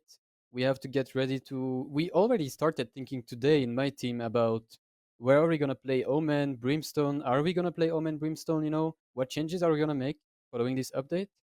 But we also have to practice on the older version, and we are already used to it, so it's fine. It's not like it's completely fine. And to be honest, we prefer this version of it where Riot Games allows us to have time to adapt, to change. We can see that change. We can practice it in ranked, in some practice games as well. We have time, but if someday there is an exploit or a bug or something that is not smooth, competitive wise, then we're not gonna play on it. So it's really wise from them, I think, to have a competition client that is not the actual live update. So we are I think we are thankful for that. It's a nice organization, I would say. Let's talk about the Brimstone changes now, because I think this is where a lot of the excitement is. I mean, Europe already has been making use of Brimstone as well. So the Sky Smokes come down quicker again. So really trying to get Even the better. deployment time in line with what Astra was. And the radius has been increased. So it looks like we're unifying the size of all smokes, standardizing just them in terms of all our controllers. So like the height is also now matching everybody else. Stim Beacon applies a 50% speed boost in addition to rapid fire. So not only is Neon in the game sort of changing, the standard of how fast one can move, now Brimstone can change it as well. Is this a significant change at all? Are any of these particularly significant changes to Rim? I think Well, so. Alliance play Neon, so Yeah. So I assume you. Yeah, I guess you're gonna bring you can see it coming, right? Yeah. Surely you play Brimstone. You guys can see it coming, man. True. We're gonna have It has to Brimstone be. Steam packing Neon is gonna be full Usain Bolt peak on all the map. You're not Actually, ready it for would be this, man. insane. I If that don't- stacks, Looks like that's they're crazy. keeping your ideas going, man. This is great to see. Yeah. I don't If really know that what to stacks up, think it's crazy. of it. Like Yeah. 50% bonus move speed. Why not? I don't know How what's gonna does- happen with it. How does that affect, for example, a Raze with a blast pack? If she blast packs, does she blast pack faster? And because she's running faster? I think we have to try in game, but I believe that the blast pack speed is gonna be faster if she initially got boosted by the Steam pack. Yeah. How does this affect strafing though? I think you're you still gonna strafe, get a little bit more 50% distance. 15% faster. Yeah, because so So you you guys can played peek Spike fast, Rush. like- Vans, you're muted. Oh. It's full of Ferrari peak, Whoops. I was gonna say, like, it all makes sense because you guys have played Spike Rush, right? So Yeah. Spike Rush, when you're actually taking the Stim Pack orb and you're moving faster, Oh, I that's think so it's that. fun. It's literally that, right? Yeah. I Yeah. feel that it's gonna be that. So when you're jumping, you're slightly jumping further as well, which I think it's not necessarily gimmicky for me. I think it's actually quite cool to have a Brimmy to force rotates, right? When you get to a point where you've pulled out rotates and you want to rotate back to another site and get there 15% faster, I think that stim pack's going to help a lot too. But I think the smoke is super important. Rounds, like, can you imagine what a Spectre round's going to be like if 5 people just burst through a choke point 15% faster and have rapid fire? And one of them is That's Neon. gonna be annoying as fuck. And have a Neon, And yeah. one of them's Neon, right? Oh. Also, So do you Neon stack with a Singing from judge. Neon on that Entry- too? No, Neon with a judge coming in on the stim. Oh man, Oh, that's gonna be so fucking fun. hell. Yeah. It's like it kind of. It's really interesting that you think back to the days where we had like the running Phantom play, and you think about closer range Phantom, Icebox. If you're pushing up on B site, you know you get stimmed. You have a Phantom. A lot of those fights are going to be a lot easier to either win or to at least be traded on, because you're just like you're swinging out so much wider, so much faster. That's pretty wild. I think because it's so rare that it's used. I can't say off the top of my head, but I think the sound cue is pretty distinct for your enemies when you use that stim pack, though, right? Like you wouldn't be surprised by somebody coming around the corner at that speed. I think you should be able to hear it go down. Faster. Be ready for it. Yeah. I mean, they could shift walk up and then swing, but it's more like the deploy of the thing of the stim pack. I hope is loud. I can't. Chat makes sense. Chat makes sense because I started to have a feeling that the frenzy meta is going to start coming back to you on pistol rounds because double duel is frenzy meta. Okay. With stim pack. Crazy. With Sentinels are gonna win everything. With stim pack. Can you imagine how crazy that's gonna be for pistol rounds and anti-ecos? Stim pack, blast pack with the rays, and then you got a Neon running in as well. That's, yeah. Let's go. GG. There you go, Fearoth. We Jets just found your new washed. fucking comp. We just found your new comp. Jets washed? What's Turkey Jets gonna do, man? I mean, actually, I'm thinking about them running around corners 15% faster. Never mind. I know exactly what they're going to do. Yeah. Turkey actually got fucked by this because they just learned Astra. Like, they literally just perfected Astra. And they're like, no, you're not playing Astra anymore. Yeah, to be honest, I don't think she's broken at this point. I think we'll still see Astra, just not, every single map. Let's bring it up. Let's talk about it. Yeah. She's gone. I want to talk about why this might be an why this might be an overnerf. So only 4 stars. Your cooldown on retrieving star, not 35 seconds like Van said, it's 25 seconds. Obviously you get them back. It's more flexible in the buy phase, so a slight quality of life change. Max distance of star placement increased, so she can put them wherever the fuck she wants to. I think there are a couple of cards for this, by the way, so strap yourselves in. Gravity Well cooldown's increased. The size is smaller now. And it doesn't affect anyone who's under. I guess if you put Gravity Well up on the high ground and stuff and boxes, it tends to sort of sweep them in a little bit. So before. Yeah, so now if you're under Nova Pulse, obviously up to 45-second cooldown. Again, same issue with like how you break the plane of that ability. Nebula, I think this is interesting, right? Cooldown's been increased to 25 seconds. They're now sequential instead of simultaneous. Which I think is interesting and is also being standardized, the size of Nebula here. So broadly speaking, it's like actually increases to cooldowns general. Astral form, I guess this looks quality like it's quality of life all the way through here. So targeting ring doesn't disappear, speed of the overlay comes up, so you can get in and out of astral form quicker. A couple bug fixes there. So broadly, it seems like a lot of cooldown increase in general, right, across all of her abilities and the 1 less star. How much does this hurt? 5 stars was pretty insane. Obviously, taking one of those away seems it's a lot to Astra players who I think are used to that flexibility that being able to buy up 5 stars at the start of a round can give you. I think the problem with Astra is she's too present, or she was too present. There was no part of the map that you could go to that she couldn't potentially have some impact and have some counterplay with her teammates. And having someone that's able to assist in 4 fights all at once is kind of nuts. Like, that's just ridiculous. Combine that with the fact that she's picked every single round or every single map pretty much, and then all the combinations that she has, like, talking about the split, your Astra Rays on split. How many teams do we see use that incredibly well? I don't think that we, like, off the top of my head, Gravwell Nova Pulse cooldowns don't really make a difference to me, especially if you got 1 less star. I don't know, like, in certain situations, like post plants especially, not having your Gravwell cycle is definitely going to come to impact you. But I don't think that for like standard round play, 9 times out of 10, I would say your Astra doesn't end up using those back to back with that much of a cooldown to it. The only thing is pulling back stars. You don't have as much flexibility now. That's like the main chafing point for me is that you got to be much more specific with where you're putting your shit. Well, that's it. I think you're opening a way bigger window for teams to take advantage of burning your utility early, right? So if for example, let's take Bind for example, and then you see some people pushing on short A, and then Astra's going to throw her gravity well on the ground. That's a cooldown of 45 seconds. A round is 1 minute and 45 seconds. So you won't sit to get the next round until 45 seconds and 1 minute left on the clock, right? I feel at that point there's a huge window opportunity for you to be able to cut noise and just re-hit a little bit stronger as well. But I think we're talking about very small brain players in that sense, though. Like that's with Astra the way she's played right now, which is on the basis of I have so much utility. Like you don't see Astra players at the end of a round often running out of stars, and if they do, they're probably in a good position to just play duelist anyways and run down the clock. Like you're in post plants or something like that. You need someone to just run out and hey, Astra doesn't have any stars left. Why not? I feel like you just need to be more sparing with them. It's like Raze back in the day on Bind. Take the same example. If you're playing the A side or you're playing inside of Hookah or whatever, you've got 2 nades. As soon as you hear that step out on mid, bang, nade's gone. Like it's out there. When they reduce the nades, you wouldn't say right away, oh, well, no one's going to play her now because you're just going to use that nade and lose it straight away. It just means you can't be an idiot with your nades anymore. You have to be much more selective about how you use her, which I think means that most players are going to be pretty bad with Astra because so many of them are used to having that life jacket, I suppose. No, I guess in a sense, what I'm trying to get to is the nerfs that you're putting into Astra right now is to make sure that she's not going to be in that position to just continuously run the clock down with the 5 stars within the round, right?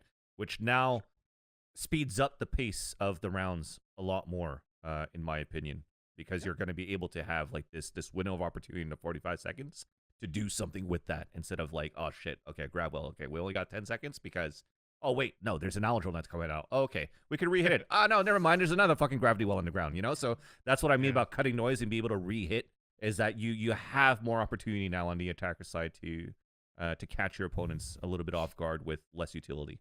If I may add something to this, For sure.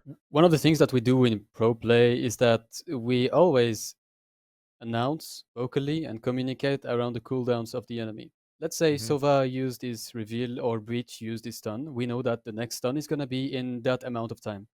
It's going to be the same now for... We also do it for the Sucky, the Gravity Well, you know? Yeah, we say, bro. Yeah. You need to know that. I can't tell you. We say all Sucky, know, we all know what it is. That's the thing, and we are not alone. Like a lot of teams, you know, they say, "Oh, can you Sucky this? Come Sucky and stuff, whatever." Enzo, bro. When they brought Astra out, I had to censor myself on broadcast so much because I'm in scrims with you guys going, "Sucky here, I'm gonna suck here," and then I'm like on broadcast going, and she's gonna grab well. She's gonna grab well. Sometimes you can say, "Okay, I'm pulling now," but most of the time, bro, most of the time we just suck. Yeah, whatever. Of course. So what I was saying was that, you know, we communicate around these things, and now that the gravity well is like 45 seconds, you do have that window of opportunity where in these 45 seconds you can actually do something. Like Exactly. you can actually push something, or you have to be aware of it, and it's gonna be more clear now. Whereas beforehand, before the update, Astra was more like, okay, there's a gravity well here. Well, we know that very soon there will be another one, you know, or a stun or something like this, you know. So yeah, it's I think it's more balanced because now the cooldown is the same as, like, let's say the stun of Breach or the Sova reveal, like it's much closer to it. So it's more interesting and more balanced. The problem with Astra was that, like you said, I think, Mitch, you could support your team from an infinite range, no matter where you are on the map. And that was not balanced with Brimstone or Omen, who they have to be next to you to support you. They have to be next to you to flash or give you a steam beacon or a Molotov.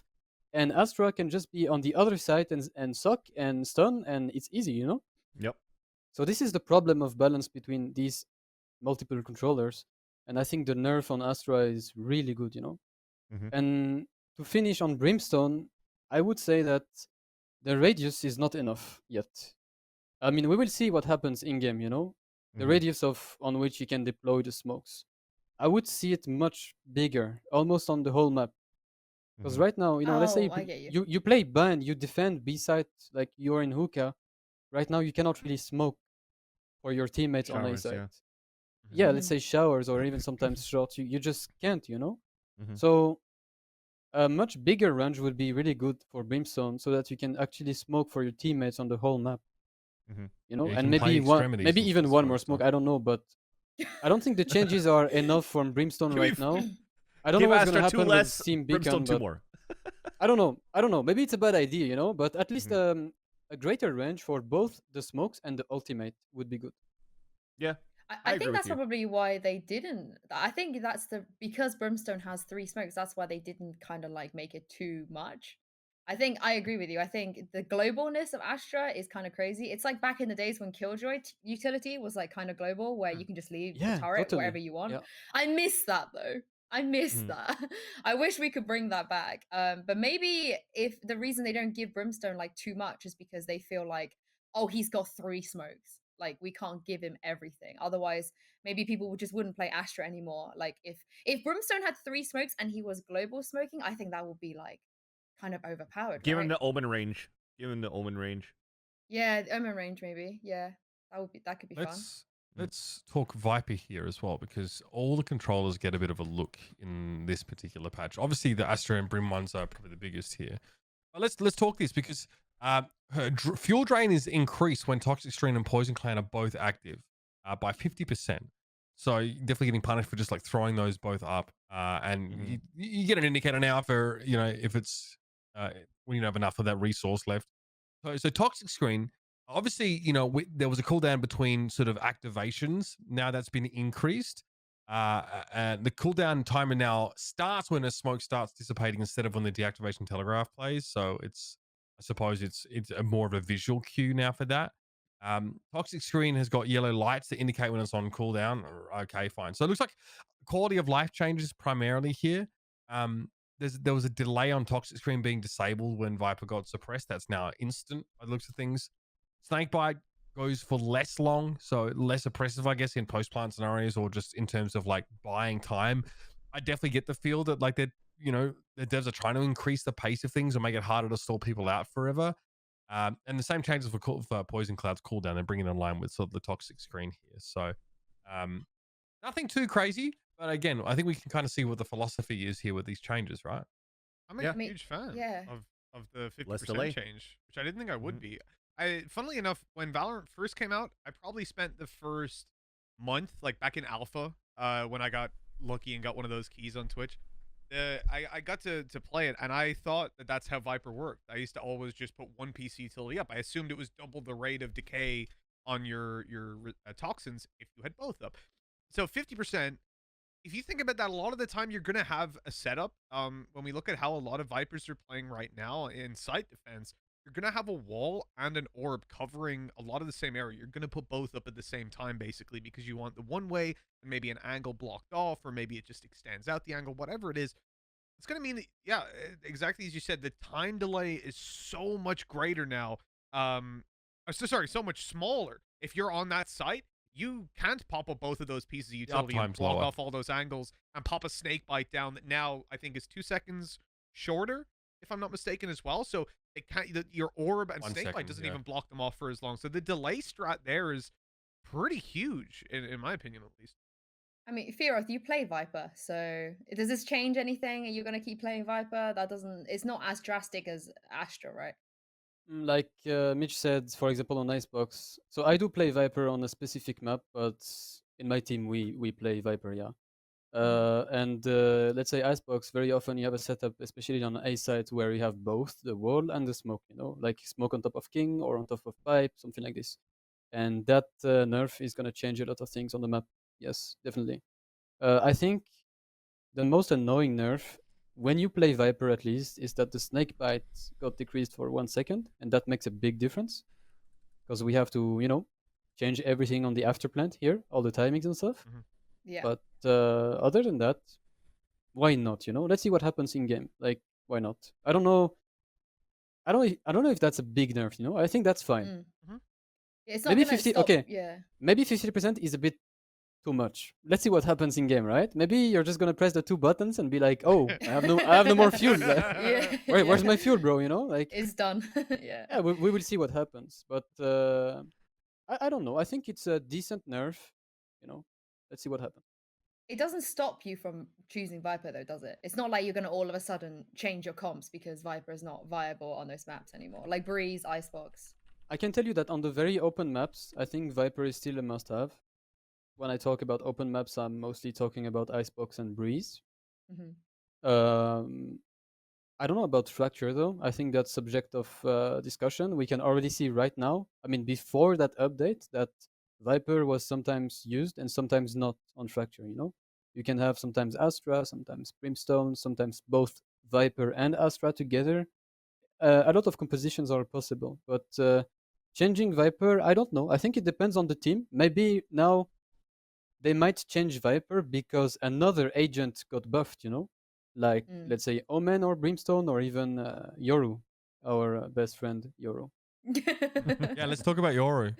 Let's have another look at these changes really quickly. There are obviously a few. They are illustrated in the video that's sort of released here. So you only get 1 charge of fake out now. The decoy has like, you know, HP as much as, you know, any other character. If now just full runs straight forward. Apparently you can set a marker for it and it flashes. If people shoot it, it turns around and flashes you within like a cone after a short delay, of course. So that's obviously the difference with the footsteps. Now, gate crash, you get 2 charges, cost 200 credits. The charge refresh has been removed. You can fake it while hovering over the beacon, so it plays the audio and visual cues as if you actually tried the TP, but it doesn't. So you have a little bit more flexibility on how you want to use that. Because you're so much about the impression that you actually give your opponent as opposed to what you're actually doing, I guess that, you know, is helpful. The beacon speed for teleport is increased a little bit now as well. And like the radius, I guess, of sound around TP has also been reduced, so it's a little bit harder for people to sort of know that it's there. So that's changed a little bit now as well. It's not the only one. Dimensional drift, of course, now goes for longer. Yoru's not revealed. You can hear his footsteps though if you're within 15 minutes. The unequipped delay time has been increased. So when you come out of it, you are vulnerable for double the amount of time. But he can use all of his abilities while in dimensional drift. So there's a lot here. There's a lot going on, of course, with this ability. Does Yoru still have his normal flash as well? Yep. Fuck me sideways. All right. Well, let's get your thoughts on this then. You know, is this enough to move the needle for Yoru haters out there? Does this really move him any closer to being worthwhile to bring at the pro level? I don't really know what to think yet. I don't really like the changes on Yoru personally, but like it's a very personal thing, you know? Just because I can already picture it, you know? I can picture the hell of it in my head. Like a Yoru using an ultimate, going right next to you, flashing you, coming out of his ultimate and killing you with a shorty. I can see it coming. It's full hummus, bro. It's full hummus. I don't like the idea of it. Like I don't know. That's the worst thing I would say. But I mean, the flashes are good. The decoy, why not? But then, like I said on Twitter, like I can't wait for people to fake the decoy and be like they move like bots and they fake that they are a decoy, you know, and then they kill people, you know. I don't know. I like it, but Oh, okay. Yeah, like someone pretending to be a decoy, you mean? exactly, like Yeah, just yeah, someone yeah. acting like a bot and moving forward, weapon out like a decoy, you know, and actually killing someone. That would be insane. If you can do a clip of this one day, like this is insanely good. That's so funny. But you know, I don't know. I don't know if the Yoru buff is really good yet. I don't even know. Maybe Yoru is gonna be good on bind again because of that buff. Because you can you can use your ultimate, go on site, say where the enemy is. You can use Brimstone to ulti at the same time, something like this. You know, so some synergies that you can find. Like like for example, Yoru is ultimating on A side of bind. He's flashing someone, Sova is revealing at the same time, then you come out of your ult and you kill him from inside a smoke. Something like this, you know? So like some plays that you can do that's synergized with your team. Apart from that, I really don't know how it's gonna play, you know? I'm with you. I think it's viable. I actually think it's not a troll pick anymore. Because you can actually do things. I think it takes a certain player though, right? Like I feel like it's gonna be one of those agents that you can't force someone to play. You can't be like, I want a Yoru on my team, you're playing him now. Whereas like maybe with Brimstone, Viper, Astra, these agents, you can maybe kind of like you can get someone to play them. You can kind of like force them into playing them. But I think there's a few players probably are gonna thrive on the chaotic nature and just Look at- sneakiness, the rattiness of Yoru. But I really don't think it's something that's for every team. I think Think you'll about see more this. teams play it than others. Think about this, Yinsu. Yeah, go on. Yoru back on Here 10s we go. on bind double duelist. With Double Omen. duels. There it is. But see, you know what I'm saying? You know what I'm like? You see what I'm saying? You see what I'm talking about? Like, Mhm. you just flash someone from your ultimate and you come out of it. How this is pure chaos for the Of course. defender Yeah. team. Of course. This Yeah. is like, Of course. and imagine like you have 2 flashes, right? He still has 2 flashes, yeah. So Yep. like Mhm. you can He go does, yeah. in, you can go in, flash and reveal because this is a typical synergy that you do in most maps. Yes. You can flash reveal, kill someone, then go deeper into the enemy lines. Like even catch the rotation, flash the rotation, come out and kill them. Like full hummus, bro. It's gonna be very chaotic. I don't know if I like it yet. Can you imagine I- yeah. Fracture with 4 orbs? Fracture with 4 orbs, and you place a TP, Just get crash Yoru. back, get the orbs faster, get the ults faster. It's gonna be a pocket pick all rather you for need- some Bro, yeah. a teams. nightmare. He's gonna place a Yeah, TP of next. course. He's gonna place a TP next to an orb. He's gonna take an orb, TP back to the other one, take the other Yeah. one. Like, yeah, bro. Yeah. Like, I You don't just have you have Neon Brimstone on one side of Fracture and Yoru on the other side, and you just go at the same time. It's You just literally go at the same time. So you're It's on, gonna you're be on the so double fun. duelist trend as well, are you, Sue? You've been converted. I'm telling you, man. Well, on Fracture, I do actually see it happening. But I think it takes us. I think it works both ways. I think the chaos will be, like you said, a bit of a nightmare to play against. But also, if you're not someone that's comfortable playing that style, it's gonna be so easy to just fuck it up. Like if you play Mhm. against a team that's like, oh, I know what they do now. They're not actually that comfortable doing this. They're just trying this out. I'm pretty sure Team Liquid will play Yoru. Like I just feel that. Like Yampi is playing Yoru now. This guy has been wanting to play Yoru since the bloody agents come out. So Yampi's gonna be playing Yoru. They're gonna be doing some wacky shit, but then it's not gonna work for the first couple weeks. Maybe Scream goes to play, I don't know, something else. Maybe Scream plays Brimstone now or something. And then all of a sudden it's gonna click Scream and they're just gonna fuck Brimstone. everyone. But I can just see Uh. certain teams doing this, you know. But I can also see certain teams just not even acknowledging it, just being like, we're not doing that. Like, Right, that's- trying yeah, to oh, yeah. imagine that it doesn't exist. Yes. Yeah. yeah, and just be like, we know we're not gonna succeed. Teams with are gonna that, and, not yeah. use it until they realize one team that plays it very well, and they're gonna be like, oh, they're onto something. Then they're gonna start watching VODs, and you'll probably start seeing it. All you need is one team that's gonna start developing that when they want to find a time to put the server time in. I think- honestly think it's made. I think it's made for Yassine. Like I feel like Yassine's gonna do super well on an agent like this. Yeah, I sorry, just think Fearoth, that what you yeah, saying? no problems. I think what you just said before is exactly what Valorant is going to be about in the future, right? Like it's Mhm. gonna be about Mhm. what the team decides to do based on his communication, his play style. Is it an explosive team? Is it a team that likes to play more default? Like I think this is what Valorant is gonna be about in the future. You're gonna have some teams that play that typical specific composition on that map, even if it's not maybe the meta. Like maybe in the future with many agents coming out, there will not be a specific best composition for that map, an ideal composition, but many compositions, and it will only depend on what the team likes to do, you know? Mm-hmm.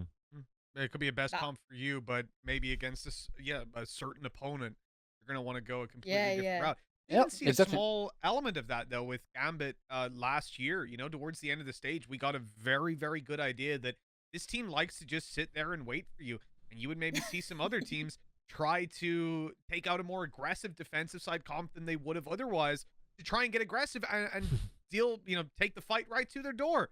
Never worked, but people tried it, and it's always fun to see them try. Actually, with all of the agents that's coming out, because obviously, I mean, I don't even know how many. We have 19 now, 18, 17, however many we have. Couldn't tell you. Mhm. We're gonna get to like potentially like League of Legends level, right? Like maybe depending on how many years this game goes on for. Fearoth, are you a fan of a potential pick and ban phase, especially on the ban side? Do you think if we do hit like 60, 70 agents, we need to start banning them? With that specific amount of agents, I think it's gonna be a must. But right now, obviously not. I think the only thing that could be done right now is a priority pick in ranked. Like that guy Yeah. is number 1, is gonna pick what he likes to play, you know? Mhm. That might be Yeah, like a good Cascade. thing right Yeah, now. yeah. Yeah, exactly. Like someone really likes to play Jet, it's not gonna be a rush on, you know, the guy clicking the button as fast as he can, you know? Like I'm locking in. You know, that could be great to have a step-by-step lock-in on every ranked. Whether it's random or based on your elo, like who cares? Just, you know, make it happen. That would be good. And Are you a fan of uh, that? yeah. For comp, for competitions, for example, not just for rank. Oh, yeah. Would you like to see opponents? think- Oh, that would be pick cool. one by one or something yeah, like because that? you can swap. In League of Legends, you can like each pick, and at the end, there's Yeah. like a 25-second phase where you can swap agents with your teammate. Like, Yeah. because Yeah, I that's think something that would we've be good. discussed. But on the long term, you know, when you have many agents to help people, to help prevent people from insta-locking agents, that's what I'm talking about. That would be great. Yeah. Oh, it's I announced. think on the long term, when you have like, let's say 50 agents, it would be great to see what the enemy team is locking, to see like on what composition they're going to play with, because in the future you're gonna have so many different smokers, so many different playstyles, so many different initiators.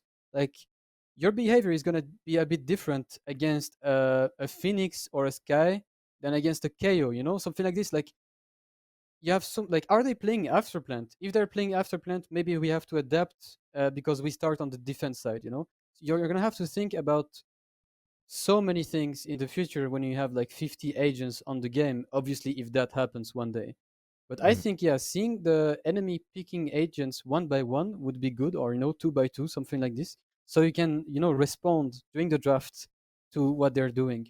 Or, you know, maybe you just don't care and you just pick what you want to pick, and that's how you play. Yeah. Most of the time I think it's going to be like this, but it could be a nice thing to see. Yeah.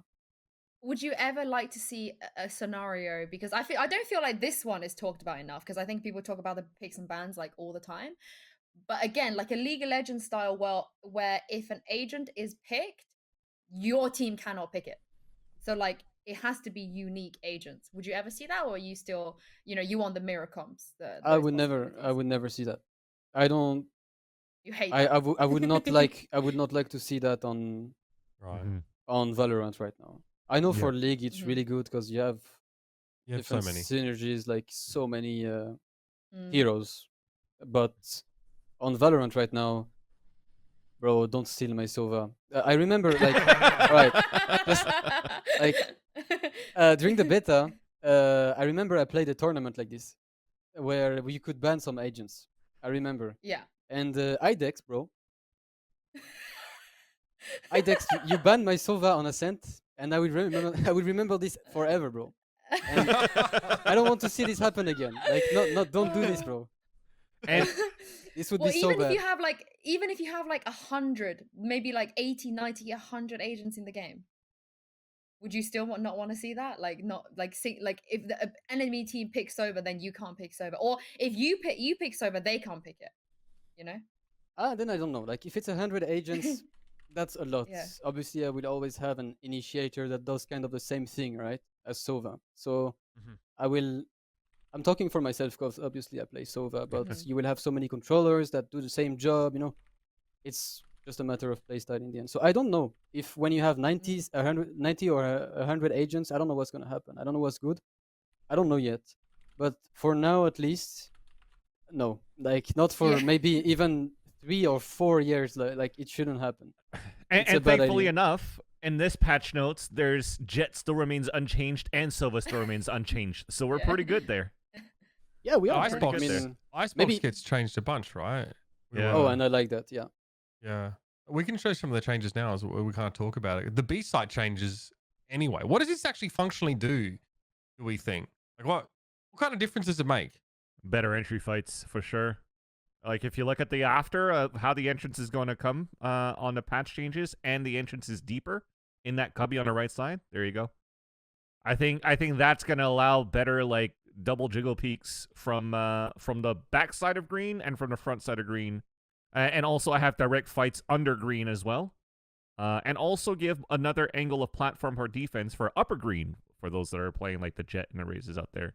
I think you're adding a lot more spaces for battling and fighting back into that control. I don't think this is necessarily makes it very attacker sided. It's just more fun to see how this is gonna develop into the battles of B main.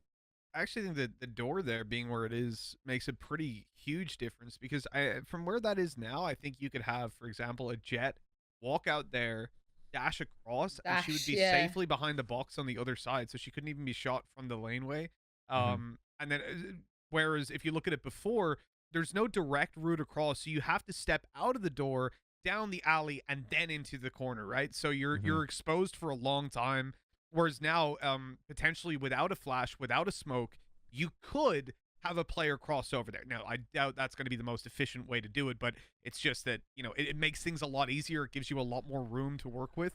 And I guess another little bit of an angle to play with. But just getting through that choke point now as an attacker should be a lot easier, because you think about what you already commit to just cross that alley, updraft dash, sage wall, or you're putting up a viper wall, or having to use a flash, or having to use, you know, an important, very valuable piece of utility, and very valuable now, even if it's an Omen or a Brimstone or an Astra, unlikely, but because those smokers are also getting all those patches that we've talked about. So I think even that one small thing, and then add yellow into it as well, it becomes a very, very different map to defend now, a very different site to defend and attack.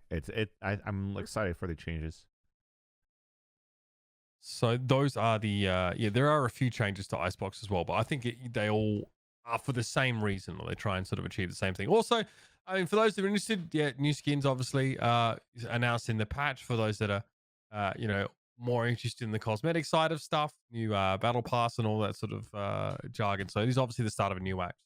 A lot again. Ironically, it's called Disruption here. I can see what the devs are trying to do is really shake things up here. Whether we actually get a double duelist meta or not, though, Vance, sort of remains to be seen.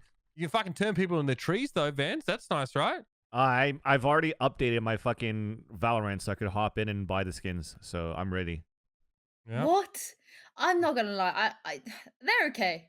Like, this is not, you know, it's not Blast X-esque. Blast X the worst. What the fuck? What? What? What Are are you serious? Dog Blast water. X is It's the S fucking tier. worst, man. It's okay. It's not. No, it's so good. It sounds like you're shooting a fucking pea shooter. It doesn't even sound like I'm doing damage when I'm shooting my opponents. Oh, I love Blast I mean, X. I have the Phantom. I use the Odin, but geez, yeah, I use the Odin too. No. They're all I mean, right. it's not quite, you know, like I don't know.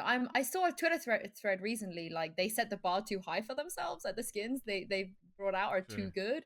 Now, like some of the like below average ones look considerably worse, which I agree with, because like they gave us Elder Flame so early on. Yeah. Like that I'll was take it. so long ago, Elder Flame. Like they came out with Elder Flame and now they're gonna show me this. I'm just kind of like, I don't know. I'm not gonna. I know I'm gonna be satisfied turning you motherfuckers into trees. I'm buying it right now. I actually thought that was an update when I first saw it, though, because there's that skin pack that everybody's been rallying about for a long time, and the reason I didn't buy it back in beta, I want to say, was because it didn't have any effects or anything to it. It was just I'm gonna say it's the Sakura, the white skin with the cherry blossom trees. It's a shit Oni. It's a shit Oni. Basically. It is. It's an unanimated Oni. It doesn't have a finisher. If you added that finisher to it, I think that'd be fucking sick. But they've gone for a whole new skin line instead. Weird. I love that we're getting just a spirited discussion about the skins as we are as the fucking control. It's important, Uber. It's important. That's one of the How best. we make our best money, things. man. Wait, I wanna know, what's your favorite skin, Fearoth? What's the best skin line? This is always controversial. I use a lot of different skins. You know, Blastix, I use the Frenzy because the way it shoots is so good, you know. It's like it's so good. Literally. My favorite skin right now is RGX Vandal because Of course. I have of course. the blue one. I have a link with this gun. Like something's going on, you know? Like it one taps everything. Even though right now I'm playing Phantom Protocol a lot because I also like the sound of it. You know, that's something I do. Like when there's a new line of skin, if it doesn't change the sound of the gun and the feeling that you have with the gun, I tend to not, you know, give attention to the skins really. Like this is what's good with Valorant compared to other games of the same type. The skins are actually changing the feeling you have with the gun and it's changing everything, you know, when you play it. So I Yeah. like it. And RGX Vandal is definitely one of the best, bro. It's really good. Everyone Like, loves RGS this. is good, Everyone is yeah. waiting for it in the store. You know what I'm saying? Like, it's, Yeah. everyone likes it. And also, I think one of the worst lines of skin was Prime 2. I don't know what you guys think, Ooh. but Is that the compared, Karambit one? Is that the yeah, the Karambit Karambit one? and the Yeah, Phantom yeah, and yeah, everything. the Phantom, yeah. I think at least compared to Prime 1 with the Vandal and shit, like it was so good. But Yeah. the Prime 2, I don't know what happened to the Phantom, bro. Maybe it sounds good, but it doesn't look good. So I don't know what they did, but no, that's a personal opinion about skins. But that's all. I think that's why we're saying we hate the Blast X skins, because when I shoot people in the kneecaps and then get one banged by them with a Blast X skin, I feel like I've done fucking nothing. I'm Yep. sat there waiting for 2 minutes after just doing Wait. fuck all breathing on them because it doesn't feel impactful. You don't like the Blast X skin either? No, I don't. No, I like something that feels It's like a it has some finisher. weight It's to a it. present. It turns you into a present. If you're shooting at them with an Odin, I'm telling you, good. nothing will tilt you more. Nothing will tilt you more than someone shooting at you with a Blast X Odin. It's I agree. so it just I don't know what needs to be makes you Blast angry. X. I think people get shot up by an Odin and it has that effect all by itself. That's true. But I feel like the Blast X one is like it's a children's toy. It's like you're getting owned by like a Nerf gun. Blast X No, I Odin like, is I the like the best skin that Odin. uppercuts them into the Yeah. sky. 100%. Blast X Odin's the best Odin. I agree. Oof. When you're on Ascent, Ah. Sova on B, you know, playing lane or something, Yeah, and you just yeah. wallbang someone with that Blast X Odin, oh man. Like the degree of That's GG. satisfaction is Yeah. That's if they let beyond you this play world. Sova. You've won the mental game when you do that. You wallbang them as Sova with a Blast X Odin. Like Yeah. I don't know what more you need than that. But I mean, Vans, what's your favorite skin? Go on. In life. you Sorry, play I was sort of AFK in this conversation, so I'm currently looking at Valorant. I'm trying to figure out which Radiant I want for the Gaia skin that I just bought here. What's your favorite skin, Vans? Probably the champion skin for the Vandal. I really like the Oni skin line, and hot take, I kind of like the Celestial too. The fan is dope, and the Phantom of that Yeah, is the actually fan's- pretty dope. Yeah, Celestial's really nice. Yeah. The fans are nice. Yeah, the fan Yeah. is nice. That is probably the best melee in my opinion. And for Vandal, probably the Elder Flame skin is probably the best. It's a good one too. Yeah, I think that's pay to win. Like I actually Yeah. believe the Elder Flame. Just Vandal like the is pay to win. RGX. Just like the RGX Yeah. is so Right, good. okay, well, again, as scintillating as the discussion of your favorite skins are, there is a couple of things we've got to address on the show before we wrap things up. Yinsu, Fearoth, thank you so much for coming on. I think it's really cool to have you, and for the extra extended thanks, guys. conversation about the patch Thank as you well. for Really having valuable. us. Good to have you. Thank you, guys. Yeah. And good luck, Bye, of course, guys. Fearoth, with Alliance. Just absolutely curb stomping the entirety of VRL North. Looking very, very good so far. Thank you. Guys. If you've been enjoying Valoranting, feel free to like, comment, subscribe, and hit the notification bell so you get every episode hot off the presses. Let's move on here a little bit because we got some roster changes to cover that, again, we're still getting news about some of these moves that is developing. I think the first one is talking about Raucus and his assignment with Sentinels, which we thought was, look, I think we thought it was really interesting when it first happened because, first of all, Raucus was intimating that it wasn't going to be long term anyway, that it still might be aims for him to go back to being a player. But I think a lot of people were pretty underwhelmed by his last few stints with that FaZe Clan team and thought, I mean, this might be a better move for him in general. He was with the Sentinels. We don't know how much of an impact he really had. And I think a lot of people tried to assess to what degree, Raucus did have an impact. And I think we got to talk to him and, we started to realize that there was a bit of a collaborative thing going on with him and Shaz. And, obviously they struggled against Crew and, the legacy that was, Sentinel started to started to decline a little bit in that time. I'm not saying it's because of him, but now we know that he's not coaching Sentinels, but it's more for like a contract issue. FaZe didn't want to let him go. So he's back on FaZe, but looking for a team as a player. Yeah. What? I guess at that point you kind of shot yourself in the foot where you're not going to fall back into like the group that you currently have for FaZe. I think they're still building with their current roster that they just formed, trying to qualify in now. I think it only makes sense. I don't think it comes to much of a surprise. Raucus already had the expectation that he was going to do this job short term with Sentinels anyways, because he always wanted to come back and compete for VCT 2022. So that said, if the conversation was there where he could potentially be like a 6-man or something like that for Sentinels, starting through a coach, and then eventually see what happens later on with that roster, then he could have potentially been a replacement in that team. But now that Sentinels are still staying with the core 5, then you're just kind of stuck figuring out what your next move is going to be if the coaching position wasn't what you were looking for in the first place for Ruckus, you know? Unfortunate timing too, given that not necessarily because of anything he did actively, but the Sentinels, their dominance sort of petered off during that period of time. So it doesn't do much for your stock, especially when you like you really want to leave. You want to leave a team at the height of your career, right? You don't want to just sit there sort of, and experience a decline and then move on and then go to another team that's declined. So the optics aren't great for Raucus there as well, and he's looking to be a player again. So obviously, I'm interested to see how he gets caught up to, where the standard that a lot of teams are playing at in this day and age. But I don't know. It's all a bit odd. Feels kind of like he missed his window, though, right? Like only now going to a position where he's sort of.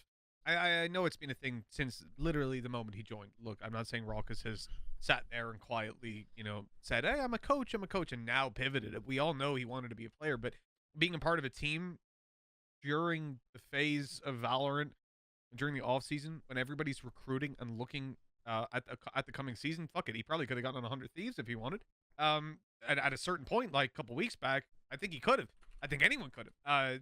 It gets really weird to me for this thing to happen so late on, because I look at it from FaZe's perspective and think, okay, well, if you don't want him involved in the team, he doesn't want to coach, so you're not going to get him in any sort of coaching role or anything.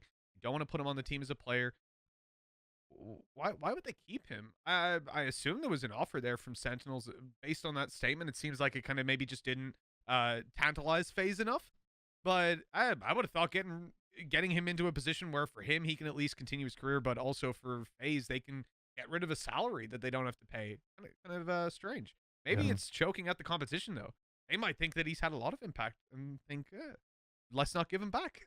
Let's make sure Sentinels are a bit weaker. I don't know. Again, and also there's no discussion of whether Sentinels were, all that interested in acquiring him on a full-time basis as well. Yeah. What's going on with G2 then, Mitch? Can you just what the fuck is going on? That is the $1 million question right there, Mitch. I have no idea. Look, I'm back. Mixwell's back on the team. Kellogg's is out, and he's out. I mean, he's already got an official with a different team under his belt. We talked about Heretics earlier on. I mentioned that Arctic game, which they ended up actually losing.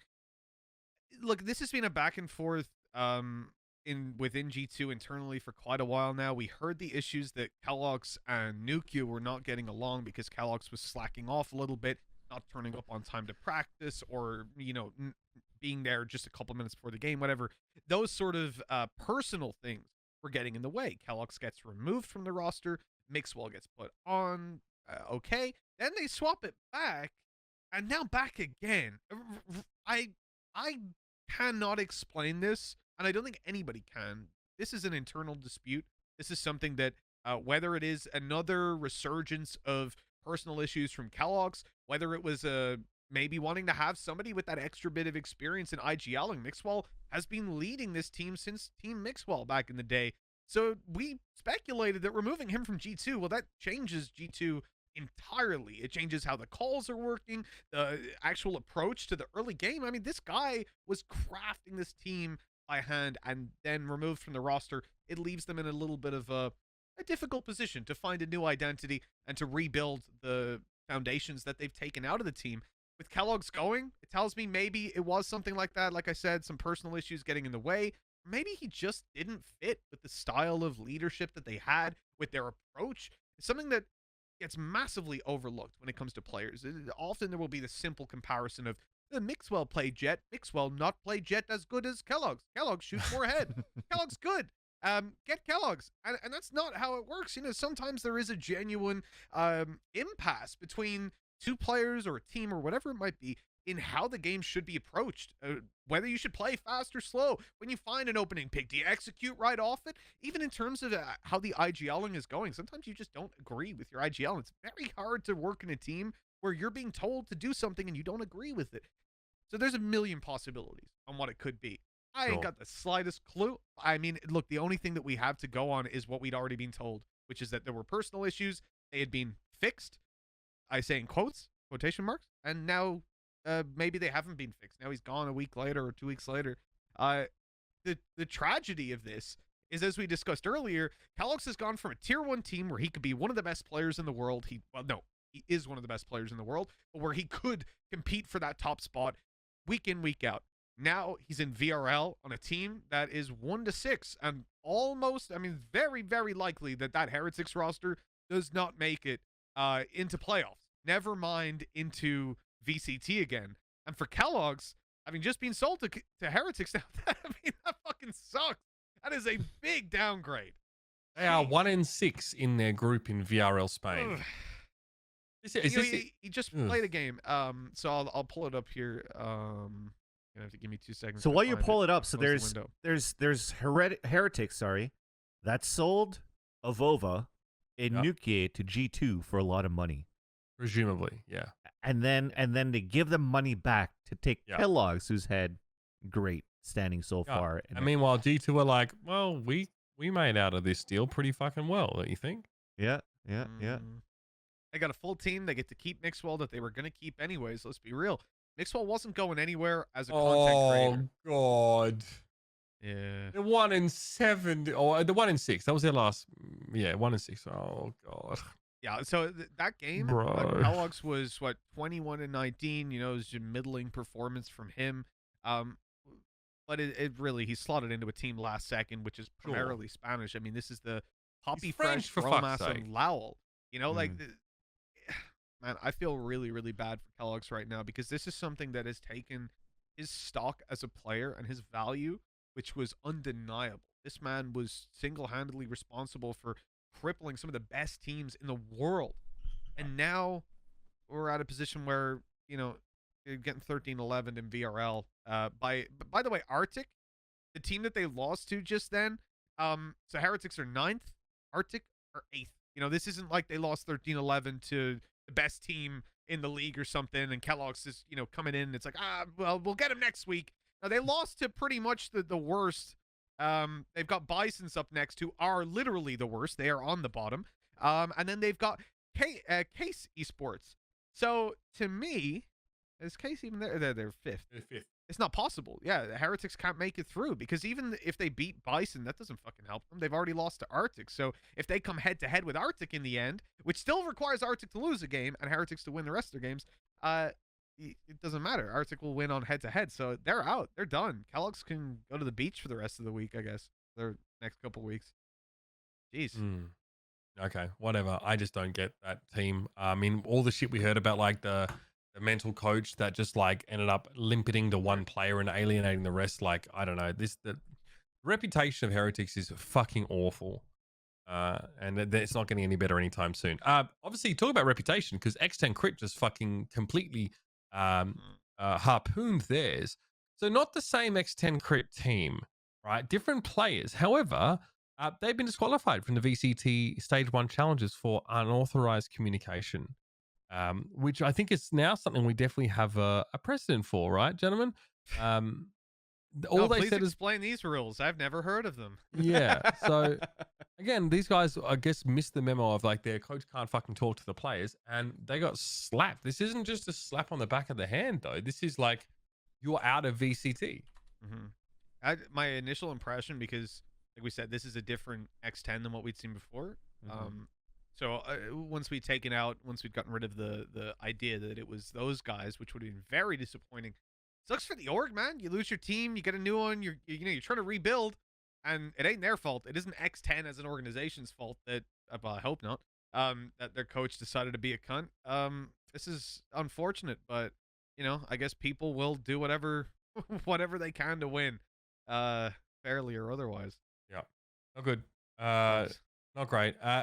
Some better news, I guess, is that Misfits have actually made their first foray into Valorant. This is a team that is, obviously well represented in League of Legends and their ownership group in Overwatch, but they had a brief stint in CS with Sean Gares and such, but they've now entered the women's Valorant scene. with this new signing and a pretty fucking decent announcement video, if I may say so That myself. was actually pretty fucking fun to watch, man. Yeah. It looked really cool, like a really badass video clip and great attitude with a great camera presence from the ladies. I really, really liked it. I think this roster being X24 Haven have been playing around like the game changers for the longest time. So Yeah. I think for the women's scene in North America, it's something that's that the community is really happy about because these girls have been on the grind for a very, very long time, right? So it's nice that I feel like they were maybe at the last leg to try to get signed, kind of like where I think Polaris was at, for example, and Man I Love Flogs, and unfortunately those guys didn't get the opportunity to get picked up, and I think they fold, right? So it's nice to see this from Misfits. It's nice to see this for 24 Haven. Still a very competitive team in the game changer scene, and we just want to see them participate more into the VCT open brackets too. This is very like Challengers champion style. I think they've really taken some, feels like they've taken some cues from how Valorant have been producing a lot of their music videos, but it's very, very good. So big fan of this. And yeah, look, this team's been around for quite a while. So yeah, looking forward to see them shake things up here. Again, more teams seeing the value in getting involved in the game changers sort of sphere, which is great to see. Coming up tomorrow, as per usual, we'll meet over in Arizona. I'm going to get on a plane tomorrow morning to hang out with Scoots, and we're going to run the breakdown. Yeah, 12 p.m. Pacific. A lot to talk about this week, obviously. You know, there's obviously a confluence of fuckery going on just with, you know, global issues and the gaming world and a whole lot of stuff about that. So me and Scott are going to sit down and sort of talk through some of that. Well worth a look if you're interested in, I don't know, I'd say it's probably about 30, 40 years of esports experience on this show. So decent amount of background. So tune in on this channel. More like 80. TV/DNP. Yeah, I mean, if you can, yeah, I mean, if you're really giving Scoots, you know, I'm trying to make Scoots seem less old, but you could say 80. That would be fine. So tune in for that tomorrow. 80 months. Gentlemen, what's next? So obviously, Mitch, you don't really know. You're sort of on standby, aren't you, with EMEA stuff? Yeah.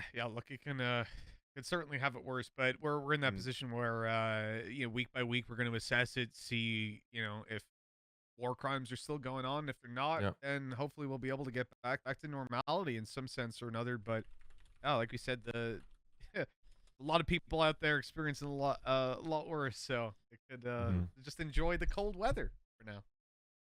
What about you, Vans? What's coming up? Got VCTs on Friday and Saturday, and then probably watch party the VCTs on Sunday, and then taking the whole week off next week to fly to Vietnam. Nice. That's right. Going to go see the missus. Great news. Great news.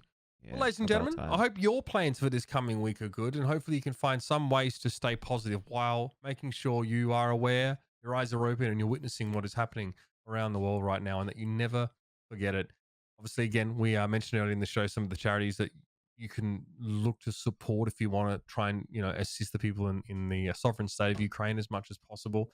It's been great to have you here.